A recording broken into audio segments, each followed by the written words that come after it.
busy city street. A crowd of people are shouting at a counter. A guy hands over an order for 3 small and 2 large boxes to his partner. She hands over the bag. Thanks for the purchase. In the end, they sold absolutely everything. The girl addressed the guy, calling him Brother Shiro. The sale was a success. He thanked her for her help. He wanted to see their profit for the day. It was 51 silver coins and 10,900 bronze coins. If converted to yen, it would be 1,600,000. The investment was 127,550 yen, and the profit was so huge that while counting, he doubted whether they had calculated everything correctly. She certainly didn't expect this. This is amazing. In her opinion, Shiro's brother is very good at selling. He is like a magician. He was embarrassed, saying that he was not, and that she was exaggerating. In Japan, the boy looked ahead. Just think, such places really exist. Now he stands in the middle of the forest. A portal opened to the side of him. Behind him is a town, just like in the fantasy, and in the sky hang 2 moons. But when he looks through the portal, his grandmother's room is in front of him. He has to think about it. His name is Amada Shiro, and he just moved into his grandmother's house. When he entered her room, he saw a portal to another world. But that can't be. He was probably just tired. He quit his job a month ago. He must be going nuts. It's a hallucination. Opening the closet again, he shouted that was the point, that it was not a hallucination. He looked at the photos of his late grandmother. He thought that maybe this was the secret she was hiding. The grandmother had been missing for 7 years, and only a month ago, the government confirmed her death. He remembered that when he was still very little and was walking down the street with his grandmother. He asked her to tell him his secret, but she refused, saying that then it would no longer be a secret. The angry boy told her that he hated her. She smiled and said that when he grows up, she will definitely tell him everything. She promises. In the end, Grandma disappeared. He still remembers her smile, even in the last photo. He asked her. Suddenly he noticed a letter addressed to him behind the photo frame. Could it really be from his grandmother? He opened the envelope and read the contents. There, the grandmother apologized for not telling him.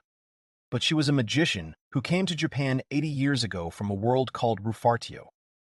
The letter describes 6 basic points. First, her room is connected by a portal to the world of Rufartio. Second, there is magic, skills, and other inexplicable power in Rufartio. Third, yes, there are dangerous monsters in it. Fourth, there are other races there besides the human race. Fifth, she put a ring in the envelope that will help him understand the language of another world.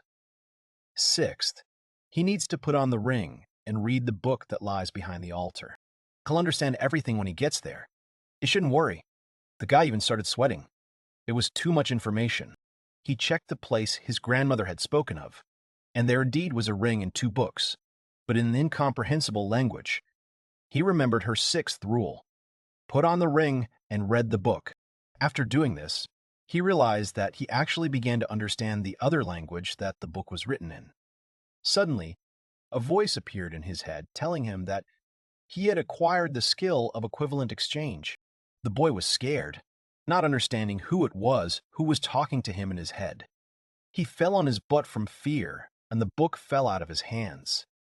He looked around in panic, but there was no one there, so he got a skill, just like in novels and games. Suddenly, the voice told him again that he had received the inventory ability. He heard this every time he received the skill. But what should he do next? Go to another world with new skills. He remembered his grandmother's words about how he would understand everything when he got there. He shouldn't worry. But he didn't know whether to go or not. His grandmother always said that the world was made for traveling, but it was already night. Tomorrow he would have to go to the store. The next morning, he looked at the photo of his grandmother and, folding his hands in a prayerful gesture, told his grandmother that they were going to another world. Zero, dressed comfortably and with a huge backpack thrown over his shoulders, he set off on his adventure. He walked forward along the path towards the village. The village had a small number of houses and mountains around it. There were even beastmen with weapons, swords, and magicians in hats. There were also ordinary people engaged in trade. The boy put his hand to his face so that the sun wouldn't shine in his eyes. He smiled happily. This town, turned out to be quite beautiful. He was already hungry. Someone from the side called a guy, asking if he wanted some shashlik. He could give him a discount. The guy approached the merchant and asked whose meat he was selling. Horned rabbit meat for only 3 bronze coins. The guy scratched his head. Sorry, but he doesn't have any money with him. The merchant asked. In that case, he was just asking. The guy walked on. He even started drooling when he remembered the horned rabbit meat. It looked very tasty. The boy reached into his pocket and pulled out 4,200 yen. That was all he had left after going to the store. In his world, if only he could buy that rabbit with Japanese yen. At that moment, a magic circle appeared over the bills in his hand, turning them into local coins. The guy was surprised. What happened? Why did his money turn into something? It couldn't be. He understood instantly and ran back to that merchant. He asked the man if bronze coins look like this or not. The man thought about it. It was obvious. He noticed the guy's clothes and asked if he was a traveler from another country, if his clothes were completely different. The guy was confused. He said that it was more or less like that. The seller was glad that he was right. The guy was glad. It means that his skill equal exchange works. He asked for 2 kebabs at first, but then thought about it and decided to take 3. The merchant decided to give him a discount and said that he would only have to pay 8 bronze. Because he was a traveler, he collected 3 kebabs and handed them to the boy, who thanked him. He told the old man that he was very kind. The guy had already decided in advance that it would be very tasty, but it turned out that his first meal in another world was nothing special. There weren't even any seasonings. This skill can change money. The problem is, can he change his yen back? The skill suddenly activated itself. He took the money of this world and wished to change it back into Japanese money, and the money was exchanged. It worked. This means that by using equivalent exchange, he can convert currencies from different worlds. It works both ways. In other words, if he makes a lot of money here, you will become rich. In Japan, too. If he thinks so, it is their imbalanced skill.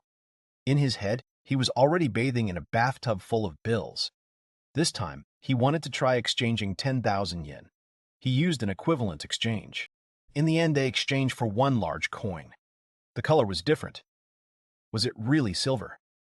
He turned to the merchant, asking the old man, "Do they have such money?" The man scratched his head in frustration. He was wondering if the boy had run out of bronze coins. He simply didn't have enough change for that. So 1 bronze coin was worth 100 yen, and 1 silver coin was worth 100 yen, and 1 silver coin was worth 10,000 yen. He currently has 1 silver coin and 34 bronze coins. He cannot use 50 yen in 1 bills because the minimum required to exchange is 100 yen. That was great. Judging by the old man's reaction, his money was enough to buy everything he wanted in this city. He decided to start exploring the city. He didn't understand what place he had wandered into between the streets, but it was very lively there. He was delighted, he gasped. It was a market with a lot of people. He even got lost in his dreams and wanted to meet them, especially the girl at cat ears. Some people from the side were watching him attentively. Is it because he has such unusual clothes? Then in any case, he needs to buy new ones first. He was walking forward when he heard someone calling him. Turning back, he saw a little girl with a basket of flowers. She asked him if he wanted to buy some flowers. He turned around, seeing a child in front of him. He came closer to her and bent down, asking if she sold flowers and how much they cost. At first she said the price was 3 bronze coins, but then, doubting, she answered that it was 2. The guy thought about it, and the girl, deciding that it was too expensive for him, decided to ask for just 1 coin. The boy said he agreed and asked her for a yellow flower. He gave her 3 bronze coins, because she said exactly that price the first time. The girl asked if it was true and okay. He replied that in exchange she would tell him something. The first question is, what is her name? Her name is Aina. He introduced himself as Amada Shiro and said that it was nice to meet him. He asked to call him simply Shiro. The girl returned the handshake, saying that she was also glad to meet Shiro's brother. He decided to ask the following questions and asked what the name of this city was. He is a traveler. Thanks to Aina-chan, he received a lot of useful information. This city belongs to the Gilwam Kingdom and is called Ninarich. There are 3 types of currency here. 100 bronze coins equal 1 silver coin. 100 silver coins equal 1 gold coin. So 1 gold coin equal 1 gold coin. So 1 gold coin equals 1,000 yen. The average salary here is 8 silver coins a month. Apparently, only a couple of people have gold coins. Also, no one has the right to trade without the consent of the local authorities. Not even a child like Aina. Suddenly, he had an idea. He turned to the girl asking if she could sell him 10 flowers. She agreed, and then, shocked, she asked if he was serious. He said yes. He wanted to buy them because they would be useful to him. He gave 30 bronze coins for it. The girl thanked the guy. He thought that his grandmother would be happy. The girl asked again which grandmother he was talking about, but he answered that it was nothing. He thanked her for the beautiful flowers. Aina was very happy, because he said that the flowers were very beautiful. The guy asked her if she would show him where their city hall was. She said she would show him. Waving her hand, she told me to follow her. Finally, they came to the town hall building where the mayor's office was. It was a huge, very beautiful building. He asked if everything would be okay, since he was not from here. She answered that everything would be fine, since everyone here was kind, but the sight of one granny was quite frightening. It was a woman of advanced age, clearly of a non-human race. She looked at the guy rather strangely, asking him if he was from another country. He replied that to some extent it was. Then she asked in that case to write down on a piece of paper her name and working hours, then to indicate the method of selling her goods. He can be a street vendor, but he must pay a tax of 10 bronze coins per day, that is 1,000 yen. Stall holders also have a tax of 10 bronze coins per day, or a shop owner. There is a tax of 3 silver coins per day, that is 30,000 yen. He can choose one of these 3 positions, but she must warn that the contract for the shop owner will be valid for at least 10 days. Then, he wanted to try being a litter box for 5 days, starting tomorrow. He was even able to write in the language of another world, thanks to the effect of the ring. Granny read his name and said it was weird. 1,000 yen a day. If you think about it, opening a shop at a flea market in the Tokyo area would cost 3,000 yen a day. He was glad how cheap everything was. The woman looked at him strangely. He covered his mouth with his hands, completely forgetting that he didn't know the prices in this world. Granny smiled. She said that their mayor is responsible for setting the prices, for the good of this city. She hopes that his business will prosper. The boy thanked her. It all took only 15 minutes. He was surprised that everything went so smoothly. He thought it was time for him to go back to the market, and she thanked the child for her help. She sighed and said a sad goodbye to the guy. He waved his hand and walked away in the other direction. She shouted at him that the market was in the wrong direction. She pointed her finger at him. She decided to accompany him. When they had time, they found themselves at the market. The girl asked him if he had already decided what he would sell tomorrow. I didn't think about that. I wonder what he might sell at that market. The girl decided to propose an idea. She thinks he could sell things for adventurers. As he should notice, there are a lot of them. Many people in his market are dressed like adventurers. This is because there are many monsters in the forest nearby. Adventurers who come to this city are focused on getting things. This was the forest he passed through to the village. He was lucky to be alive. He thought of an idea for adventure gear. That's why her flowers are so hard to sell. But her brother bought her a lot of flowers today, so she was happy. With her arms outstretched and a teary-eyed smile, she thanked him, saying that it was nice to meet him. She embarrassed him. She offered to give him a tour of the market. They went into a lamp and flint shop, a raincoat and sleeping bag shop, a sharpening stone shop, and also a rope shop. There were many shops there selling various goods to adventurers. Everything was as she said. They took each other's hands. The girl pointed him to the grocery store. The hero thought to himself that she was a good child. She would surely make a great wife. It showed further, where lantern oil and stewed meat were sold. He was thinking about something completely different, that he wanted a beautiful wife and daughter for himself as soon as possible. The girl was distracted and asked him whether he was listening to her or not. She again asked him if he had decided what he was going to sell. He said yes. She was curious and asked him to tell her. He leaned over and whispered in her ear that he was going to sell, but she didn't know what it was. The next day, the guy was doing his warm-up. It was time for him to prepare his goods. A girl was running towards him. She greeted her brother, wishing him a good morning. The guy also greeted her, asking if she would be selling her flowers today. That was exactly it. She had gotten up so early to pick them. They were beautiful. He was sure she would sell a lot today. The girl smiled. She said she would sell a lot of these flowers and buy medicine for her mother. Waving to the guy, she said that they would see each other a little later and ran away. She ran from one person to another. A couple of times, someone even pushed her. She sat on the ground with flowers spilling out of the basket and still offered others to buy flowers. The guy looked at this with tears in his eyes. She would definitely be able to do something, and he would try today too. A man approached him, called him, and asked what he was selling. He noticed the product. It was a paper box. He asked, "Is this some kind of homemade product or what?" The hero said that these are called matches. Inside this box are small wooden sticks that can create fire. He had never heard of such a thing before. How could they create fire? The hero decided to demonstrate.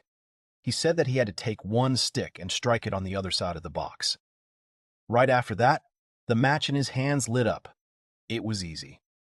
While he was demonstrating the ability of matches to this adventurer, he panicked, not understanding how it happened, and screamed at the top of his lungs. He was extremely shocked. The young adventurer fell to the ground in surprise. He asked him what he had just done, how he had managed to do it. The guy didn't understand his excitement. Was this really the first time he'd seen something like this? Deciding to show it to him again and again, it turned into fire. A huge crowd of people watching had already gathered around him. Everyone was extremely shocked. People were whispering. They didn't understand how it happened. He just hit the paper with a stick and fire appeared. Was it some kind of magic thing? It was just unbelievable. No one had ever seen anything like it before. He told everyone they could try it pretty easily. People grabbed the boxes and started trying it, and it worked. It was going great, so he was doing really well. When he was walking through the market yesterday, he noticed that no one in this town had heard of matches. So yesterday he went home and stocked up on them to sell as many as he could. One man had already lived for about 250 years, but this was the first time he encountered something like this. It was simply unthinkable. Of course, you can use a flint, but it takes too long. It's very heavy to carry magical tools. What can you do? This is all the cost of not having a witch on his team. Because of this, you have to spend a lot of time on a simple fire. The guy said that this is why he decided to free them from these problems. He brought them freedom and brought fire. He brought them matches. It all looked like some kind of presentation of a new invention. The guy shouted that he wanted to buy them. The crowd got excited and thought about buying them until the young adventurer stopped them. He asked not to understand them. Not so. And they were simply beautiful. But what was the price of these matches? Everyone thought that this was indeed a good question. They must have been very expensive. It's great that it's on everyone's mind. The guy said he needed to think about the price. Someone said he would take them for 80 bronze. That was a good price. Finally, the guy understood. To simplify things, he already has two options. The first is to sell them at an exorbitant price, but in small quantities. And the second is to sell them cheaper, but in many times larger quantities. In the first option, the revenue from one pack will be very large, but the number of clients will be limited. In the second, anyone will be able to buy them, but one pack will bring little income. You will have to make a choice. It's decided. Each box contains 40 matches. Just today, in honor of the opening of his store, he decided to make a special price on them. He told everyone that they could buy just one box for 5 bronze. Shocked people started shouting from all sides, asking for a large quantity of goods per person. That is 10 and 20 packs. The guy warned everyone in advance that they do not light if they are soaked, so you need to watch where they take it. Today, matches are selling very well. He sold them to at least 100 customers. The old man who came at the end was late when everything was sold out, and the guy gave him a queue number for tomorrow. The guy was already exhausted. He lay down on his back on the blanket and looked at the sky. He was afraid that tomorrow there would be even more people if things continued like this. Clouds were already gathering in the sky. He wondered if he would be able to handle all the customers tomorrow. He hoped he would be fine, and he shouldn't need flowers tomorrow. The girl continued walking around the market. She screamed and asked to buy flowers. She turned around when she saw Shiro. She asked him in surprise why he was standing there and how he got into the store. The guy said that he had sold out of his merchandise for the day, so he had to close. The girl thought it was simply unbelievable. He asked her how sales were going. The girl hid a full basket of flowers behind her back. She replied that she didn't think so. And why didn't anyone like her flowers? She even cried while saying this. The guy quickly asked if she was okay. She turned away, telling him to forget. He didn't need to worry. She would just go on selling flowers. The guy shouted, asking her to wait, and ran after her, grabbing her hand. He asked her to listen to him at least a little. The girl, annoyed, screamed at the top of her lungs. She asked him to repeat what he had just said. He repeated his words again, that he wanted to know if she wanted to help him at the store tomorrow. She was surprised that he didn't mind her helping at the store tomorrow. She was surprised that he didn't mind her helping. He said that he really needed her, and of course, he would pay. The happy girl said that of course she would definitely help. She always wanted to work with him, and nothing else. The boy scratched his head and thanked the girl. But she replied that he didn't need to thank her because she couldn't even sell flowers, and therefore she herself should be very grateful to him. Such an abundance of gratitude touched his heart. That's why he vowed to work himself to the bone tomorrow. For her sake, he would give it his all. The guy said goodbye to Anna until tomorrow. They waved their hands at each other, and the girl ran away contentedly. The guy hid around the corner of the house. He looked around to see if anyone was around. He didn't want to be noticed. 146. After speaking the secret word, a portal to his world opened before him. The portal was right there in his closet, and he could summon it just by thinking about it. It was convenient. He hoped no one would figure it out before then. Now he seemed to have done everything. It was time to go home. He portaled to his own home in Japan, taking off his shoes first. He sat down on the floor, placing his backpack and a bag of foreign coins next to him. That was all the money he had earned that day. He used the equal exchange skill and exchanged everything for yen. That was all he had gotten for the day, and he was happy with it. He calculated the amounts on a calculator, and his profit today is simply frightening. Compared to his previous job, it's just something. Selling matches turned out to be profitable. It must be agreed that the figures are very approximate. He worked only an hour. If all goes well, then life will be a joy for him very soon. To sit without work, playing, and reading. That is his dream. And now he needs to get busy preparing for tomorrow, and not indulge in empty dreams. He walked into the store. It was quite large. There weren't many people there at the time. He looked around, trying to remember where the match rack was. They were somewhere in this part. He had taken a large cart with wheels with him in advance. He noticed a rack of matches that weren't in paper wrappers. They were water and wind-resistant survival matches. He hadn't known such matches even existed. He'd be a fool not to sell them. He collected a whole bunch of these matches. He planned to get all the money out of these adventurers. He hoped that this amount of matches would be enough for him. The seller thought to himself that this guy was an arsonist and looked at the hero strangely. Later, Shiva realized that he couldn't carry all of them home. There were too many of them, and he only had 2 arms. For a second, he wondered what would happen if he used the equal exchange right now. Here, looking around, he used the interdimensional storage. A gate resembling an eye appeared right in front of him. He was surprised. He threw 1 pack of matches into it as a test, and then the rest from the basket. It was his own pocket dimension. He was incredibly happy about this fact. That time, before the first day of trading, he had to stuff all those matches into his backpack, and thanks to his previous job, because of which his back is in terrible condition. But he would never be able to use his backpack with so many matches. Right in front of him, a summary appeared in the form of a census of what was inside the vault. Honestly, it was even starting to scare him. What did his grandmother do to get such power? He won't have to carry anything anymore. This power is just unreal. He's too shocked by it. He stares wide-eyed at his palm, which opened this magical pocket dimension. He'll sell matches for another 4 days, and then he'll decide what to do next. With such opportunities, he will definitely become rich. With a determined look, he raised his fist up. The girl pointed at the guy, saying that he was that weird man from the store, and he was talking to himself again. The worried woman said not to point at people. And suddenly, he went through something. He decided to quickly shut up and go home to get ready for tomorrow. She said goodbye to her mother, saying that it was time for her to go. Her mother wished her luck for today. The woman was lying in bed by the open window. Her mother pointed out that she had forgotten to take flowers with her. She smiled and said that she didn't need them today. She was helping Shiro. The girl waved goodbye to her mother. At the same time in Japan, Shiro's grandmother's house. The boy looked at his grandmother's portrait, saying that it was time for him to go. He wanted her to wish him luck. He put his hands together in a pleading gesture. He opened the wardrobe with the portal and, throwing on his briefcase, went inside. He came out into the street in another world, where his shoes were already standing. Well, it was time for him to start. He ran forward and saw Anna standing nearby and called her by name. They wished each other good morning. The guy said that he hoped he hadn't kept her waiting long. Of course he hadn't. She just came herself. But maybe she did stand there for a little while. But she clearly wasn't against it. After all, the customers were already here, and there were a lot of them, despite it being so early. The guy was shocked by this. The girl, clenching her fists, said enthusiastically that they needed to give it their all today.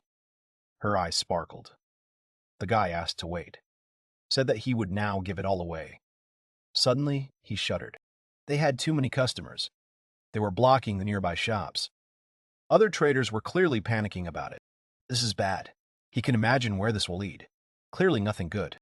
Someone called out to him from behind, and he flinched. It was the same man who had sold him shashlik on his first day here. The man was surprised by the huge queue to the young man. Before the young man could turn around, he asked for forgiveness, saying that he would organize everything now. But finally, he saw the man who had spoken to him and recognized him.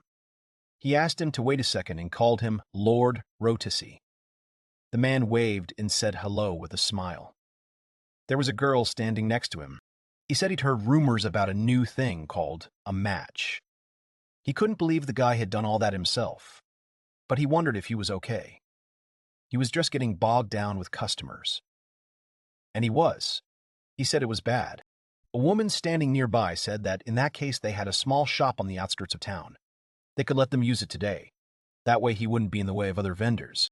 The guy was embarrassed and asked if they were really sure they could help him. The woman replied that they had a day off today anyway, and of course, he didn't need to think about it. The guy happily said that he and the girl were very grateful. He asked if he could ask a question. He wanted to know if this woman was the Lord's wife. It turned out she was his sister. But the guy didn't see any similarities between them. They had to move a little further, towards Nakuya, where their goal was. When they arrived, they saw a rather convenient little shop. It was time for them to get to work, so they got down to business in no time. The guy decided to practice again. He showed her 2 boxes of matches and said that if he said M, then she should give him the small box. If he said B, then the big one. And she should not forget that they also had matches that did not get wet. Anna was panicking a lot. You could see it in her eyes. But she said that everything was fine and she would sort it out. The guy panicked. He didn't think she was okay. She looked pretty worried. But in any case, it's time for them to open the store. He shouted down the street, apologizing for the delay. The store is open for today. There was a huge line since early morning. He said that people with tickets have priority in service first. The guy started dictating to the girl what to bring and give him. The first order was 3 small and 2 large boxes, then 5 small ones and 1 big one. But the box fell from the girl's hands. She reached for the top shelf, asking to wait and apologizing for the delay. Then 4 waterproof ones and hurry up. The guy asked if everything was okay and Anna apologized. The girl was doing badly. All the things were falling. But she noticed how amazing it was that the matches were sold out in an instant. People were pushing in line to get in first. The guy thanked for the purchase and called the next buyers. They are selling at breakneck speed. After a while, everything was already sold out. The guy apologized to the crowd, saying that everything was already sold out. The girl was very surprised. Did they really sell everything? And that's how it was. And in the guy's opinion, it was all thanks to her help. He also thanked the man and his sister for helping them as well. They said that there was no problem. So it was time to find out how much they had earned today. He started counting how much they earned today, and it just couldn't be. He thought he would earn no more than 200K per hour. But now, after 3 hours of sales, they have 1,500,000 on hand. That's almost 490,000 yen an hour. That's what millionaires make. Okay, but now they need to move quickly before anyone notices. The guy threw the coins into his briefcase. He slung it over his shoulders, but his back bent backwards under the weight. It was too hard. He could use his pocket dimension, but he doesn't think it's a good idea to use it in front of others. It won't work anyway. He handed Anna a small bag of money, saying that it was her salary for today. She was clearly confused. She bowed loudly, thanking him. He stroked the child's head with his palm, asking if she was thinking of buying something for herself and her mother. Besides, she deserved it, because her help today was invaluable. The girl denied it. She should have thanked him for letting her work with him. She wanted to thank him. The guy pointed with his finger at her to be quiet, shutting her up before more words of gratitude. He winked and said that from now on, he wanted to speak without formalities, and she herself gave him a very good help. The girl grumbled. She just wanted to thank him, and the guy laughed because of her pouty face. Suddenly the girl's stomach growled from hunger, and both of them noticed it. The girl was very embarrassed by this, gasping and blushing. The guy remembered that they didn't even have a lunch break today. Then why don't they have a snack? He reached into his backpack, pulling out sandwiches from his robe with different fillings. He handed one to the child. She asked if it was really bread. The boy replied that to be completely precise, it was a sandwich. It was the first time she had seen such snow-white bread. After taking a bite, she shouted to Shiro how wonderful and delicious it was. He was glad that she liked it. There were sparkles in her eyes. They were sitting on a blanket near the stall where they were selling today and eating. Someone approached them from the side. The stranger apologized and asked if he could take a minute of their time. Shiro looked at her and asked again if the girl was addressing him. She said yes. She heard that someone was selling a new thing, like matches, I think, and she thinks that someone is Shiro. He confirmed her suspicions. He apologized, but he couldn't sell them to her now because they were all sold out. But the girl denied it. She didn't want to buy anything.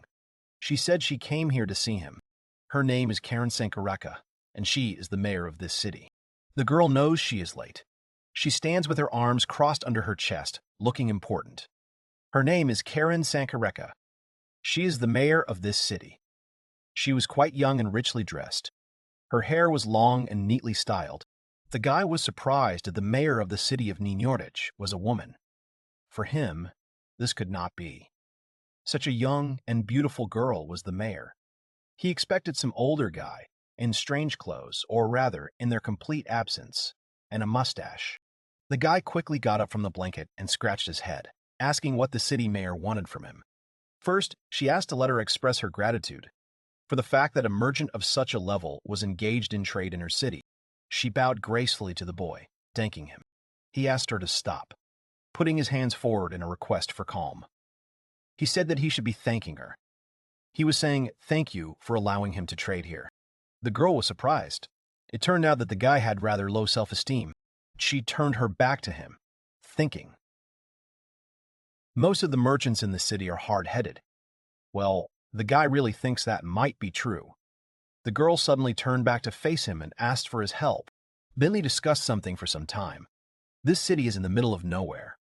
All the merchants have an "I'm just carrying a heavy load" attitude, and all the things the city needs are sold at an inflated price. While they were talking, Anna, having eaten her fill, was lying down and already, it seemed, had her 10th dream. The mayor of the city wants to get out of this situation. With her arms outstretched, she seemed to be solemnly shouting as loudly as possible that they need a market in the city. The guy looked at her with his mouth open. He sat down on the blanket again, and even Anna seemed to stand up. But there was something else she wanted. The guy thought she was joking. The girl pulled out a key from somewhere and said she wanted him to take it. He didn't understand anything. Just don't tell me it's a duplicate of the key to her house. This doesn't sound like a romantic drama. His mind is clearly elsewhere, and at the same moment, as he thought about it, the girl, winking, said that this key was a duplicate of the key to her house. She looked at him too, coquettishly. The guy even choked, because of the strange expression on the boy's face. The mayor asked if everything was okay with him. He, covering his mouth with his hands, said that nothing was wrong. Suddenly, the child screamed that she understood everything. The mayor wants to live with Shiro's brother. He was embarrassed, asking her why she was saying such a thing. but she was convinced that the mayor definitely wanted to marry him. Apparently, finally realizing how wrong everyone had thought, she began to deny it. It's not like that. It's not that she's lonely and looking for a marriage candidate. That's not what she thinks. She was trying to justify herself furiously. Then, trying to make a calm expression, she coughed and said that they needed to get back to the topic. She had come to ask him for a favor. She turned away from him again. The guy at that moment asked if she was married. She pointed her finger towards the houses in the village, indicating the largest and furthest one. There was an empty house there, which he could enter with a key, and she wanted him to start trading on the ground floor of it from tomorrow. He didn't understand why. But in fact, the day before she had received complaints from other traders, they were talking about how they couldn't sell anything when people were lining up like that right in the middle of the market. The guy understood what she was talking about. He himself noticed this. Indeed, it is fickle to continue trading like this. The girl smiled. She said that if he wanted, she could show him everything. He could decide after he had seen everything. They moved on through the market, passing other traders and people the mayor greeted. Finally, they arrived at the house she was talking about. It was a 3-story cottage with a balcony on the second floor. They didn't know what to do. The house looked amazing. It didn't look cheap. Inside, there was a huge staircase to the second floor and a beautiful chandelier. The guy asked if everything was okay. It was even a little bit more than he imagined. The hostess said that she hoped they would like it here. By the way, the mayor wanted to ask him something. The guy turned to her, listening. At that moment, the child ran up to Shiro's brother, and he leaned down so she could whisper something in his ear. Anna whispered that perhaps the mayor would ask him now if he had a mate. The guy suddenly shouted that he didn't have a girlfriend, putting his hand to his heart. The mayor was embarrassed and shouted that it was wrong. That was not what she wanted to hear. The boy laughed, saying he was just kidding. The kid joined in the laughter. Karen became even more embarrassed and puffed out her cheeks. She blew out her breath, saying he shouldn't laugh at the mayor. She made a serious face, exhaled, and asked why such a merchant. How he wants to do trade in this city. It's a small town with a population of 500. It's embarrassing for the mayor to say that. But he can make a lot more in other towns and villages. The guy scratched his head. He knew she was right. He thought before answering and said that he thought it was just because he liked it here so much, and he had only been in Ninorish for 3 days.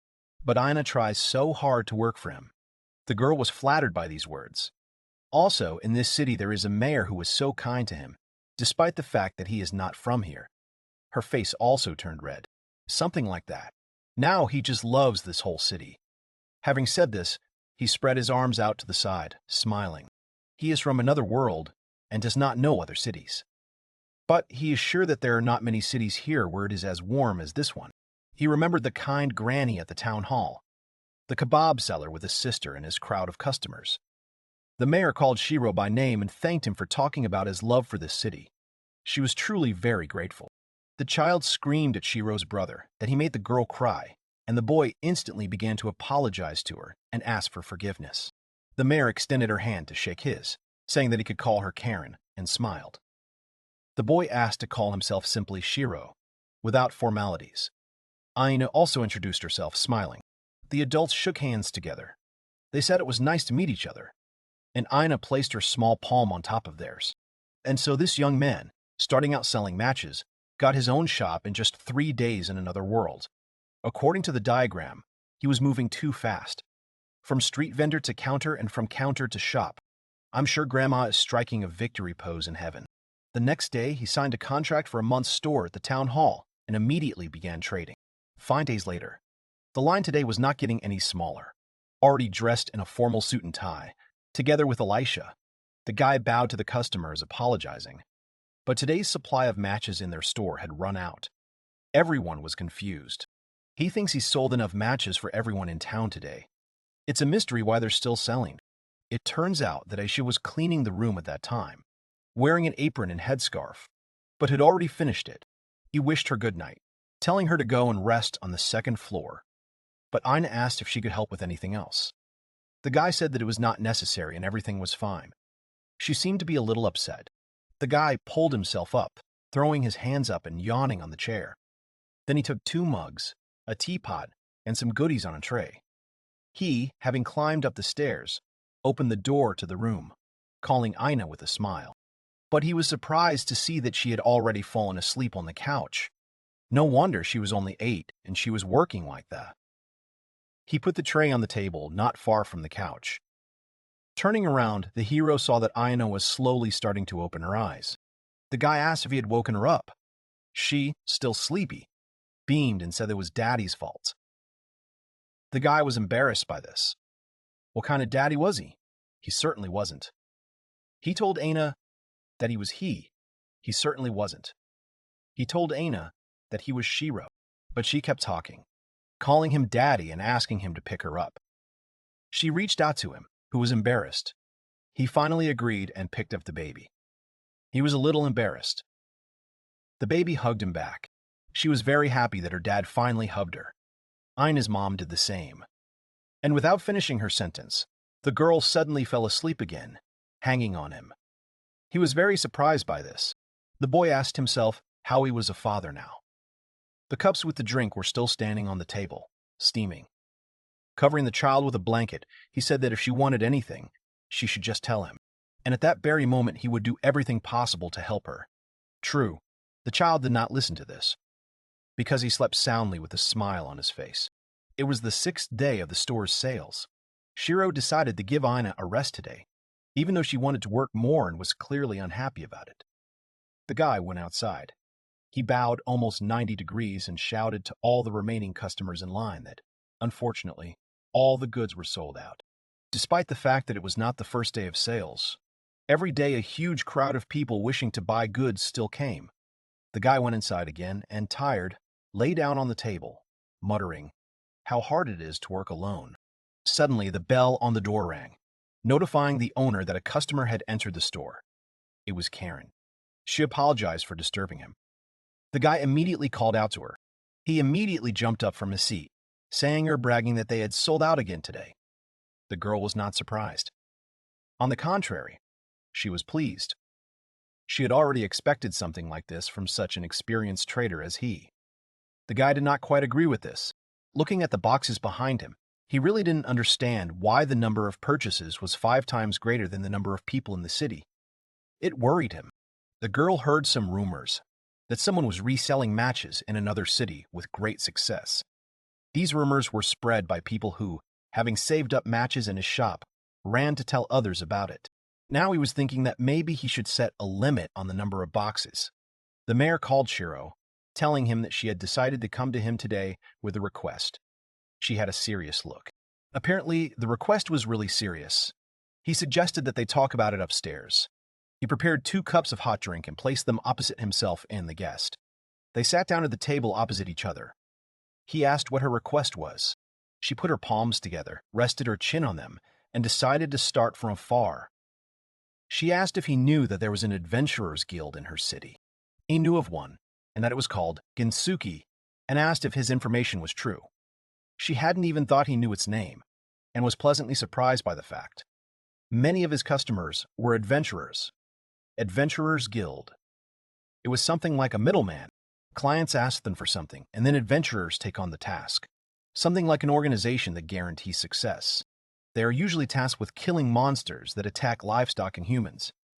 They are also tasked with collecting mushrooms and medicinal herbs to create medicines and other things, since the guy already knew all this. Then she decided not to delay. She said that Ginsuki is the only adventurer guild in her city. Guildmaster Ginsuki must have done something to the mayor, because she looked away without finishing her sentence. The boy became very curious about what happened to the guildmaster. The guildmaster is the leader of the Adventurers Guild, a word that makes any boy's heart flutter. The guy jumped up from his chair, resting his hands on the table, and asked what had happened to him. The girl didn't understand what he had said at first. She seemed to be holding the tension, speaking intermittently. Because of this, the guy himself began to get nervous. But in the end, to all the tension, she said that the guild leader had escaped last night. This clearly worried her. On top of everything else, it turned out that they had no money at all to support the guild. This put pressure on her, and the adventurers who were members of the guild were about to leave the city, and all the money of the guild was with its leader. The guy finally realized how bad everything was. It was clearly a huge burden on the girl's shoulders, but it turns out the mayor has a plan. The guy was even surprised. She had thought it all out long ago. Getting up from her seat, she stood by the window, looking out, while the guy remained sitting in his seat. The Adventurers Guild, based in the capital, wants to establish a branch in their city. Until now, they refused because of Gintsuki. But in view of the recent news, they are already thinking about giving their consent. The guy realized they were about to lose an important part of the Adventurers City. He thinks that this decision will be the right one. The girl sighed with relief. She thanked him and said that she felt better from his words. The guy, embarrassed by the mayor's body, quickly turned away in panic, saying that he had done nothing at all. She decided to get down to business. Turning back to him, she said that if he agreed to fulfill her request, a guild from the capital would soon visit them. They would decide whether to establish an official branch here. So she asked Shiro that she would like him to show their representatives his matches. The guy wasn't against it, but he didn't understand what the point was. And the point was that she had never seen anything like it in her life. Not even in the capital, let alone other cities. She examined the matchbox in her hand. She didn't understand where the hell he got them from. That was the whole point. She asked not to be misunderstood. She wasn't trying to get to the bottom of it. It was just that if he was the only one who had them, it might interest the representatives. He understands what she's talking about. Basically, he needs to get their attention with matches. Like reporters saying that this city has unique items that clearly stand out from the rest. Then maybe everything will go well, right? The mayor was surprised that the guy understood everything so quickly and independently. Everything was clear to the guy. He would still think about something else that could surprise them in addition to the matches that he was throwing on his hand at that moment. The girl called him by name. She was surprised by how kind he was. She promised to repay him for this request. She looked at him with all gratitude, fingering her fingers. The next day, everything was sold out again, and Shiro, now with a child, apologized to the buyers again for this. Their faces were still surprised. The girl returned to work. She was standing in an apron and a headscarf again.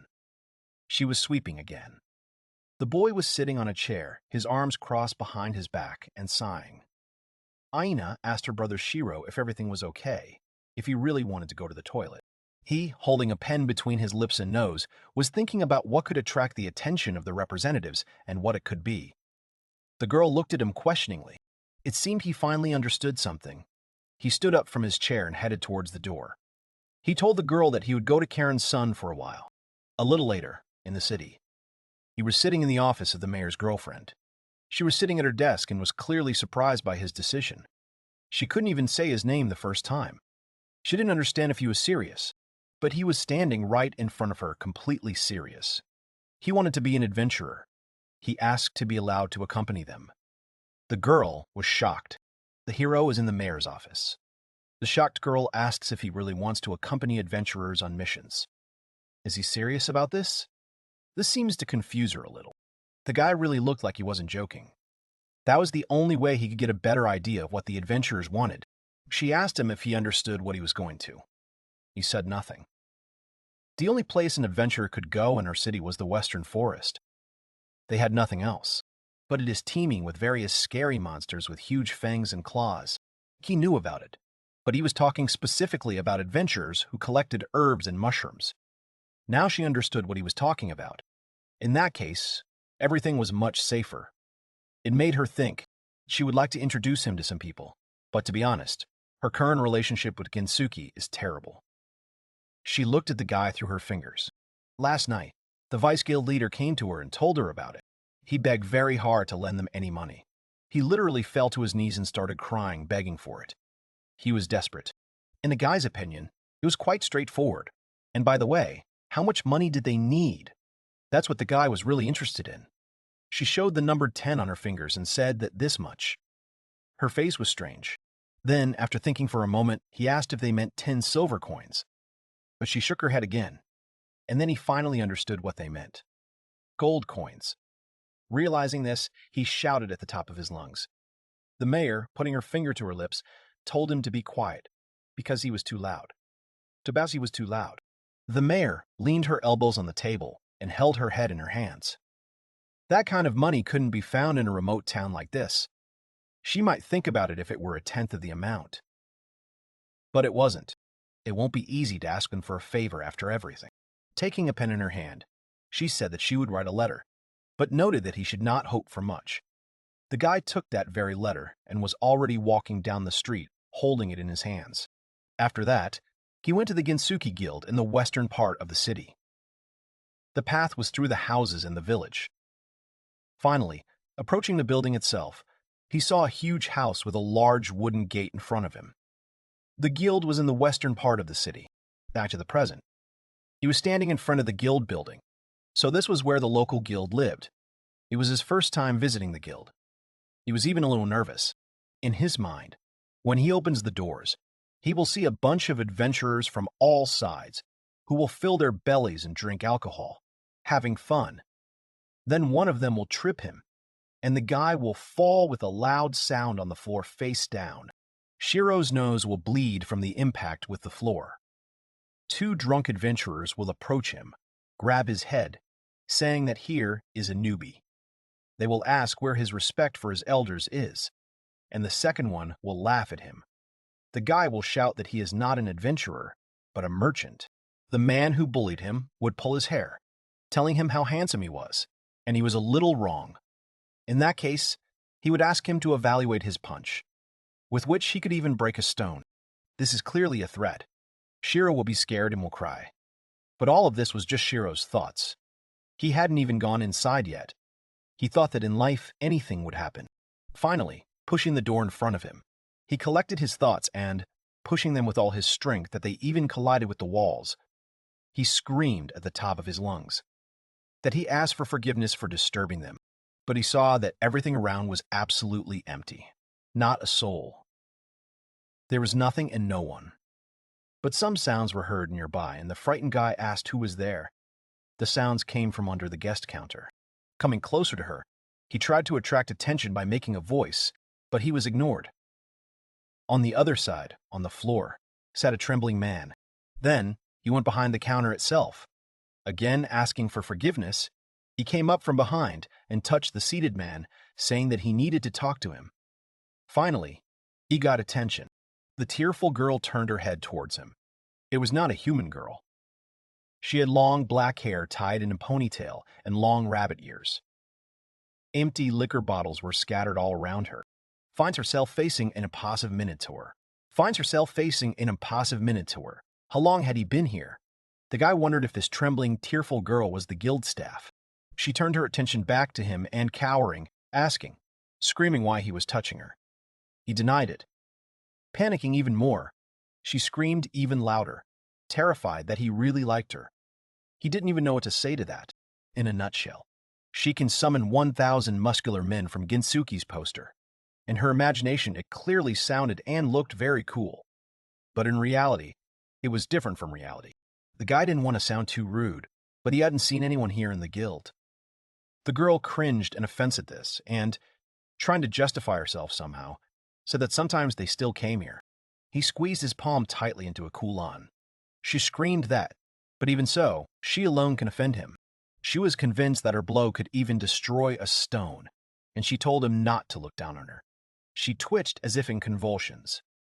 It was unclear whether she could really fight because she simply swung her fists, missing. The guy realized that this girl would definitely be a pain in the ass. He looked at her with a blank, shocked look, as if he had gone into the astral plane. While she continued to kick, making sounds, but was still unable to calmly deliver a single blow. The guy was clearly fed up with this, so he sighed tiredly, apologized, and asked where he could find the deputy head of the guild. He wished she would call him. The girl froze in place with her fist raised to strike and looked at him. It turned out that she was the deputy head of the guild. That was her. The girl pointed her finger at herself. The guy screamed so loudly in surprise that the guild building even shook. The reason Emily is Ginsuki's deputy leader is quite simple. It's because the guild now consists of only her. The bunny girl stood there with tears in her eyes and a bottle in her hands. She had an employee tag around her neck. Actually, there was another girl here, but she disappeared for an unknown reason a day after the guild leader escaped. In the end, out of the 3 employees, 2 escaped, and Emily, unwillingly, was promoted as the only remaining member of the guild. The girl drank from stress. Emily was already pretty tipsy. She thought that the two who ran away had an affair. That's why they disappeared, in her opinion. But she thinks that they didn't know that she knew. The guy sat silently on a stool opposite the girl at the counter and listened to her drunken ramblings. She was clearly showing, hugging the air, where and how the two escaped guild members kissed. But then she clearly went off on a tangent, saying things that needed to be censored, where they were and what they were doing, and even talking about the guildmaster's room.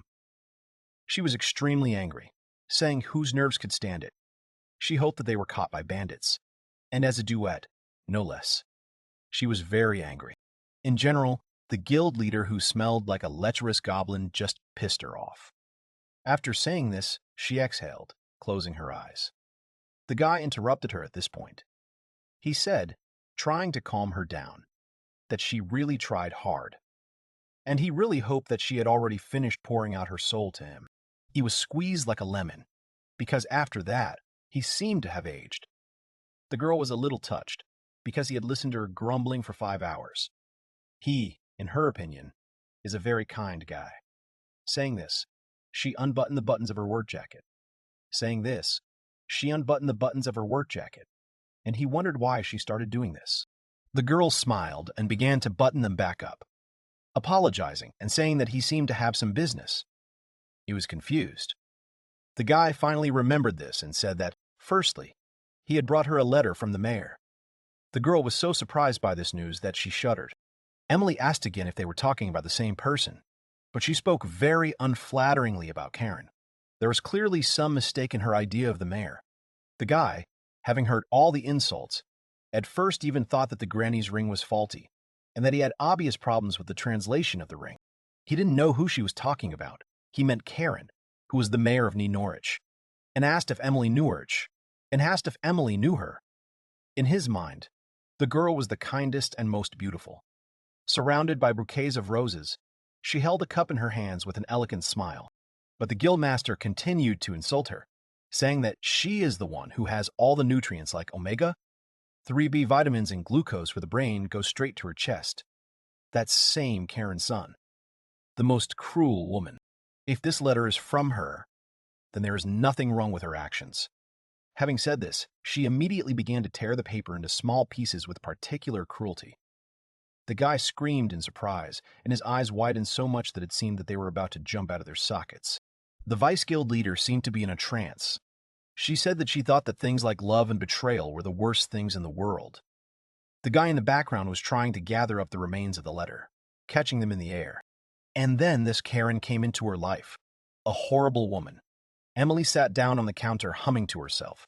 She thought Karen had gotten rid of Ginsuki and invited another idiot. That is, another adventurers guild. He should understand that. She started insulting her again, saying that the mayor was bad with immortality cubed, and asked the guy if he agreed with her. At that time, the mayor herself, sitting in her office, sneezed, thinking that she had caught a cold. But it was because she was remembered. The deputy head fell to her knees on the counter and, leaning her hands on it, began to sob. It hurt. It hurt a lot. She said that the mayor did not give her some 10 coins, and she even prayed on her knees. The guy didn't agree with her because it was a big sum. 10 gold pieces was no joke. Besides, Karen's son had a lot of important things to worry about. The tearful girl turned to him with a shudder. She thought he was just protecting this woman with all his might, didn't she? He obviously liked her. In general, speaking about this Karen, she still loves her and also considers herself and her best friends. After these words, she got divorced even more than before. She needs to stop insulting other people, especially her best friends. Without money, the guild would be finished. She had no idea what to do now. She lay on her back, covering her eyes with her wrist. Because the guy understood her attitude towards the mayor, he said that they needed to let go of the letter topic. Besides, he would repeat it for Emily. He has an order for the Ginsuki Guild. After saying these words, he took a handkerchief out of his jacket pocket and handed it to the tearful girl. She opened her eyes and turned to him. She stood up. Taking the handkerchief, Emily asked him how she could help. They had been talking about something all this time. And finally, she realized that he wanted to accompany adventurers. If that was what he wanted, then she would turn it into a request. but nothing like that had ever happened before. The guy asked her if it was difficult for her to fulfill his request. She could only think of one qualified party. It was a high-ranking party consisting of 4 members. That's why she would have to pay a lot and call this party Azure Flash. At this time, 4 people were at the fire, watching the fire. There were 2 girls and 2 guys. The tall man, unlike the others, was not sitting, but standing. The girl in the strange hat looked as if with indifference, but very attentively. The other one, with cat ears, smiling, like the guy sitting next to her, briefly about everything. The main character found out that the closet in his house was connected to another world. There he met a girl named Aina Chan in the city where he appeared. She was selling flowers there. One thing led to another, and he began selling goods in a store lent to them by the city's mayor, Karen's son, who gave him a duplicate key to the huge Icarus building. After that, they decided to explore the Western Forest to open a branch of the Royal Adventurers Guild. And it all came to the point that he should be introduced to some adventurers, like the deputy head of Ginsuki. He closed the shop, putting a sign on it that they were not working. The girl asked her brother if he really wanted to leave the shop for a while. Yes, he will do it, but he thinks it is only for 3 days. He will go and play a little and pretend to be an adventurer. The girl understood what he meant and said that she had something she wanted to do, so she could rest. He asked her what she wanted to do, but she mumbled that it was nothing special. She was obviously hiding something from him. He looked at her questioningly, but still let the question drop. He bent down, pulled the bow on the laces of his sneakers and, holding them tighter, said that in that case he needed to leave already. The girl suddenly stopped him, placing her small hand on his shoulder. He turned to her. She asked her brother Shiro to take care of himself with a smile. He smiled at her and walked ahead. Immediately hearing his steps, the deputy head of the guild looked out. She said that she had been waiting for him and asked him to hurry up and go inside already. Today, she was already clearly in a good mood. He was surprised to see Emily's son. His mind immediately flashed back to their last meeting when the girl was drunk and behaving indecently. She turned around and asked him why he was so scared. No one was going to eat him or anything. Emily decided to introduce him to the leader of this team and pointed to a young guy who responded. He and his team, which consisted of 4 people in total, were sitting on the sofa. Emily decided to go straight to the introduction. They were Ginsuki's pride, being a silver-ranked party. They would accompany him on a mission to collect high-class herbs. Shiro was a little embarrassed. Finally, he saw a flash of azure. A girl in a strange hat with an emotionless face was sitting on the couch. Behind her, leaning her elbows on the furniture, stood a girl with cat ears and slit pupils. A young guy, and also the leader of the detachment, called out to him, greeting him. He said that they had not seen each other recently. The leader brought a straightened palm closer to his head. It was reminiscent of a greeting gesture, like in the army. The hero looked at him attentively, rubbing his chin with his hand. He thought for a while, trying to remember him. But he still remembered that he was the first guy who bought matches from him. He was pleased that the shop owner remembered him. He said with a smile that he was the leader, and his name was Lyra. He asked to let him introduce his companions. They also had a priest, Rolf. Rolf is a huge, tall man with a beard. He has rather narrow eyes. He would be dressed in armor which was covered on top by a mantle and cloak. Around his neck he had a chain with the sacred symbol. He greeted him with a smile and said that he was glad to meet Shiro. He hoped that they would work well together. He may be a priest, but he is a military man waving his mace. He usually acts like that, but it is better not to anger him. The next member of their party is their mage, Niska. She was a young girl in a long cloak and a strange hat with a staff. Her hair was very long and almost reached the floor, although the girl was wearing heels. The leader asked her to greet the new man, but she was rather timid. She said coldly that she was glad to meet him and looked away. Niska hardly speaks, but she was on first-name terms with Maja. That's how the leader described her, although Niska is a little slow with the spells. The mage spoke out to this, advising the leader not to stick his nose where it is not wanted. He replied that he would stop as soon as she started casting faster. He was clearly indignant. She would think about it.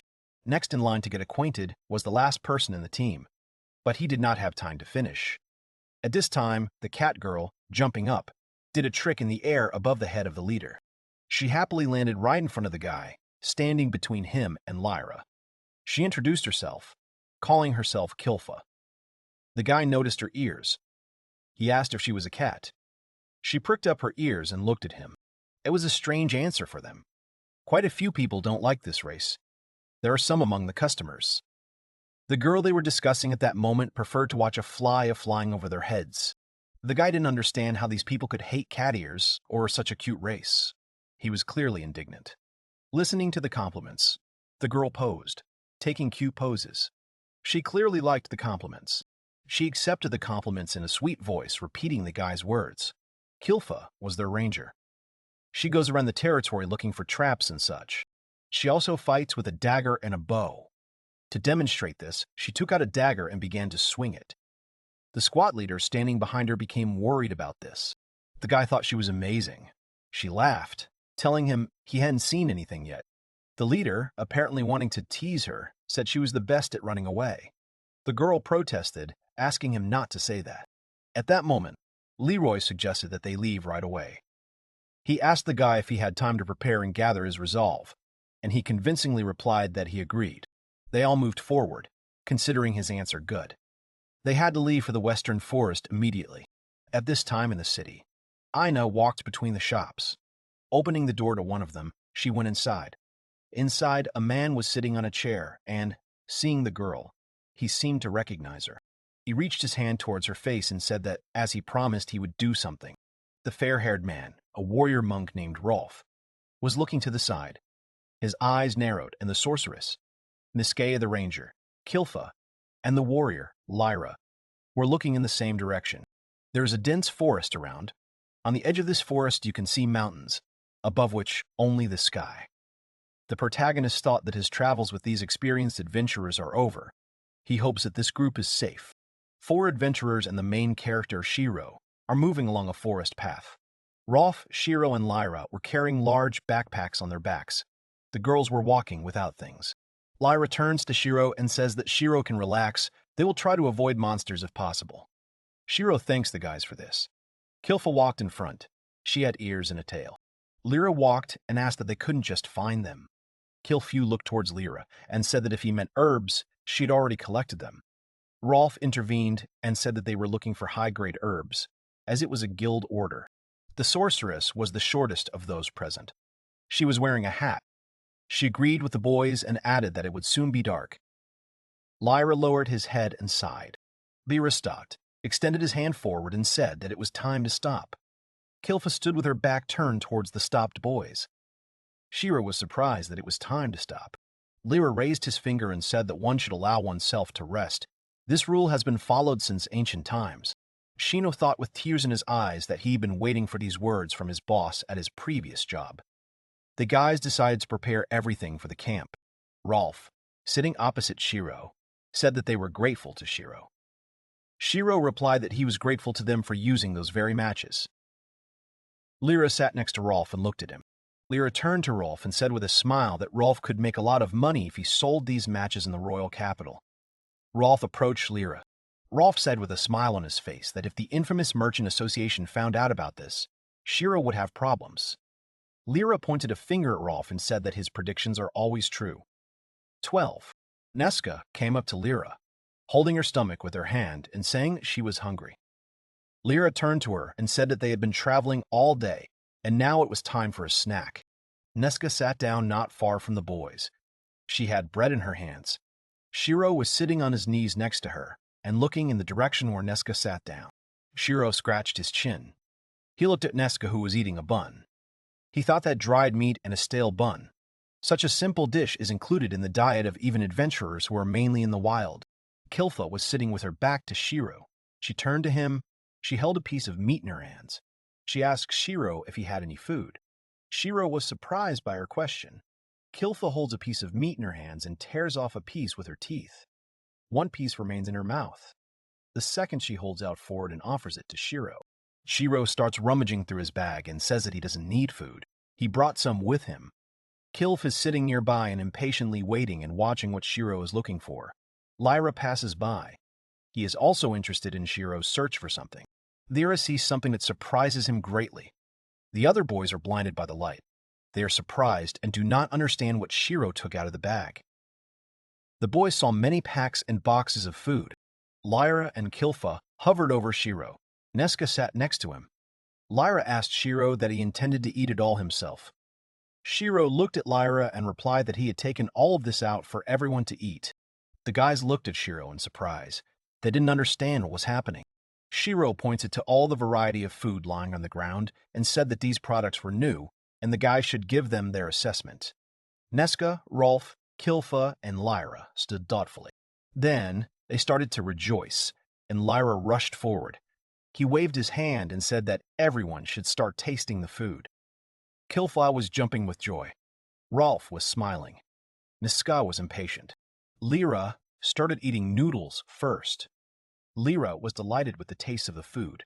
He liked it very much. Kilfa ate a rice cake and was delighted with it. Rolf also could not resist eating. Nesca ate a chocolate bar. She was drooling. The boys sat around the fire and enjoyed their food. Shiro thought that all the boys really liked the food they tasted. Kilfa was lying on the ground with a happy face. Her belly was very swollen. She said that she had overeaten. Nesca was sitting hugging a lot of chocolate bars. She said that she remembered the chocolate. It was very tasty. Rolf looked up, holding the cross in his hand, and said that this must be God's plan. The boys fell asleep. Kilfa curled up in a ball. Nesca lay on the ground and raved about chocolate. Rolf leaned against a tree and fell asleep. Shiro sat with his arms wrapped around his legs. Lyra came up to him from behind and said that Shiro needed to go to bed. Lyra approached Shiro. Shiro looked at him. Lyra said that he and the guys could take care of the patrol themselves. Shiro looked at Lyra and said that he was not used to going to bed so early. Lyra sat down next to Shiro. Lyra turned to him and offered to talk. Shiro held a cup of water in his hands. He was surprised that adventurers weren't used to using sleeping bags. Lyra stood next to him and held a cloth in his hands. He said that it was most likely because it was heavy to carry around. Lyra covered the sleeping Nazca, who was gnawing on her finger. Lyra said that in winter, it is so cold that you can freeze to death, and if you take more things with you, the load also increases. Shiro brings a mug of boiling water to his face. Lyra says that in moments like these, he wants to have the skill of interdimensional storage. Shiro spits out all the water that was in his mouth from what he heard. Shiro approaches Lyra and asks about the interdimensional storage. Lyra replies that Shiro is a merchant and should know about it. Lyra has heard that 1 in 10 or 100,000 possesses it. Lyra raises her finger and says that in the dungeon of one of the ancient civilizations, there should be a book with interdimensional storage skills. Shiro nervously thought that he had this book. Shiro looked to the side and asked Lyra how much it would be worth if it were found. Lyra didn't understand why Shiro was asking him about this, because Shiro was a merchant himself and should know the answer. Lyra said that if you put a few horse carriages in there, you can buy a noble mansion, so the price will be high. Shiro panicked at what he heard. Shiro stood up and said he was tired and wanted to sleep. Lyra said she would wake him up in the morning. He notices something strange behind Shiro and gets scared. Lyra takes out her sword and gets into a fighting stance. Shiro is standing behind him. He doesn't understand what's going on. Shiro asks what's going on. Lyra tells him to shut up. Lyra comes up to Rolf and shakes him with her hand. Lyra says that the guys need to wake up. Rolf, leaning against a tree, woke up. Kilfa was lying on the ground.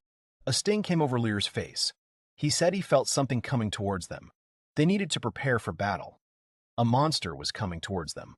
Someone's eye was looking at them from the bushes. A paw with claws came out from there. Nesca continued to sleep. She was gnawing on her finger. Drooling was flowing from her mouth. She continued to dream about chocolate. Shiro walks up to Nesca and touches her shoulder with his hand. He tries to wake her up and tell her that it's time for her to stop dreaming about chocolate. Nesca opens her eyes slightly. Shiro continues to say that it looks like the situation is actually an emergency. Kilfa started sniffing the air. She smelled something. Lyra was standing with his back to her. He turned his head and asked if she could smell what it was. Kilfa ignored the question. She stood with her eyes closed and continued sniffing the air. The moon was shining on the forest. Kilfa broke the silence and said that she could not smell anything, because the monster was going against the wind. Rolf said that, in that case, they could be dealing with a different monster. Lyra stood next to Nesca. She had a magic staff in her hands. He turned to her and said that she needed to hurry and prepare a magic attack. Lyra doesn't have time to finish what she wanted. Lyra stands in a fighting pose. He put his sword in front of him and shouted that of all the monsters on their way, they met the killer, the grizzly. Behind Lyra stood a frightened Nesca. In front of them stood a huge bear. Shiro appears behind Lyra. He is amazed by the bear's large size. Lyra has a hysterical smile on his face. He says that silver-ranked adventurers like them can't handle the bear. It wants to escape. Rolf said that there would be no way to escape. The only one who could successfully leave this place is Kilfa, as she is a representative of the cat lynx. Kilfa stood nearby and looked at what was happening around. Kilfa happily said that she would not abandon the boys under any circumstances. Rolf turned to Kilfa and said that they could not win, even if they fought back. Lyra still held his sword in front of him. The boys stood behind him. The bear started moving towards the boys. He had big paws with huge and sharp claws. Lyra looked at Rolf and asked what they should do in that case. Rolf calmly replied that one of them would have to be the bait. Lyra looked at the boys and thought about Rolf's offer. The boys stood motionless in front of Lyra. They were scared. Shiro thought that he would have to make a choice. The boys stood close to each other. Shiro thought about who was the best bait out of all the options. In his opinion, he was the best. Lyra came up behind Shiro and put his hand on his shoulder. He called Shiro's name.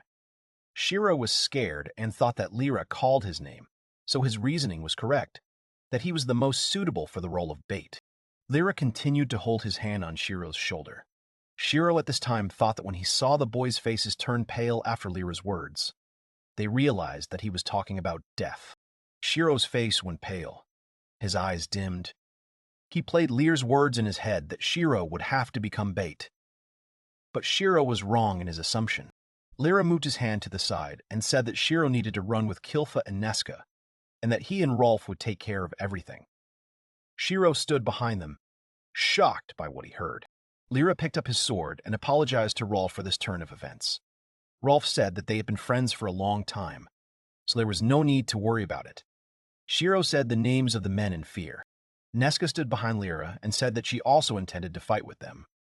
Lyra, without turning around, replied that she was too slow and would only get in the way. Nesca looked away, her face serious. Lyra turned to Nesca and smiled. He said that he wanted to look like a cool guy in the eyes of the girl he loved so much. He asked her to understand his actions. Nesca pulled her hat down over her face and called Lyra a name, tears streaming from her eyes. Lyra and Rolf were in fighting poses. Lyra said that Rolf needed to get ready to use the spell and remember to pray. Lyra was serious, his sword raised high. He said that when he came out, the guys needed to immediately start running as far as possible. Kilfa was standing behind Lyra. She raised her hand up and pointed at something with her finger. She said that there was something behind. Lyra turns around. He is completely confused by what he sees.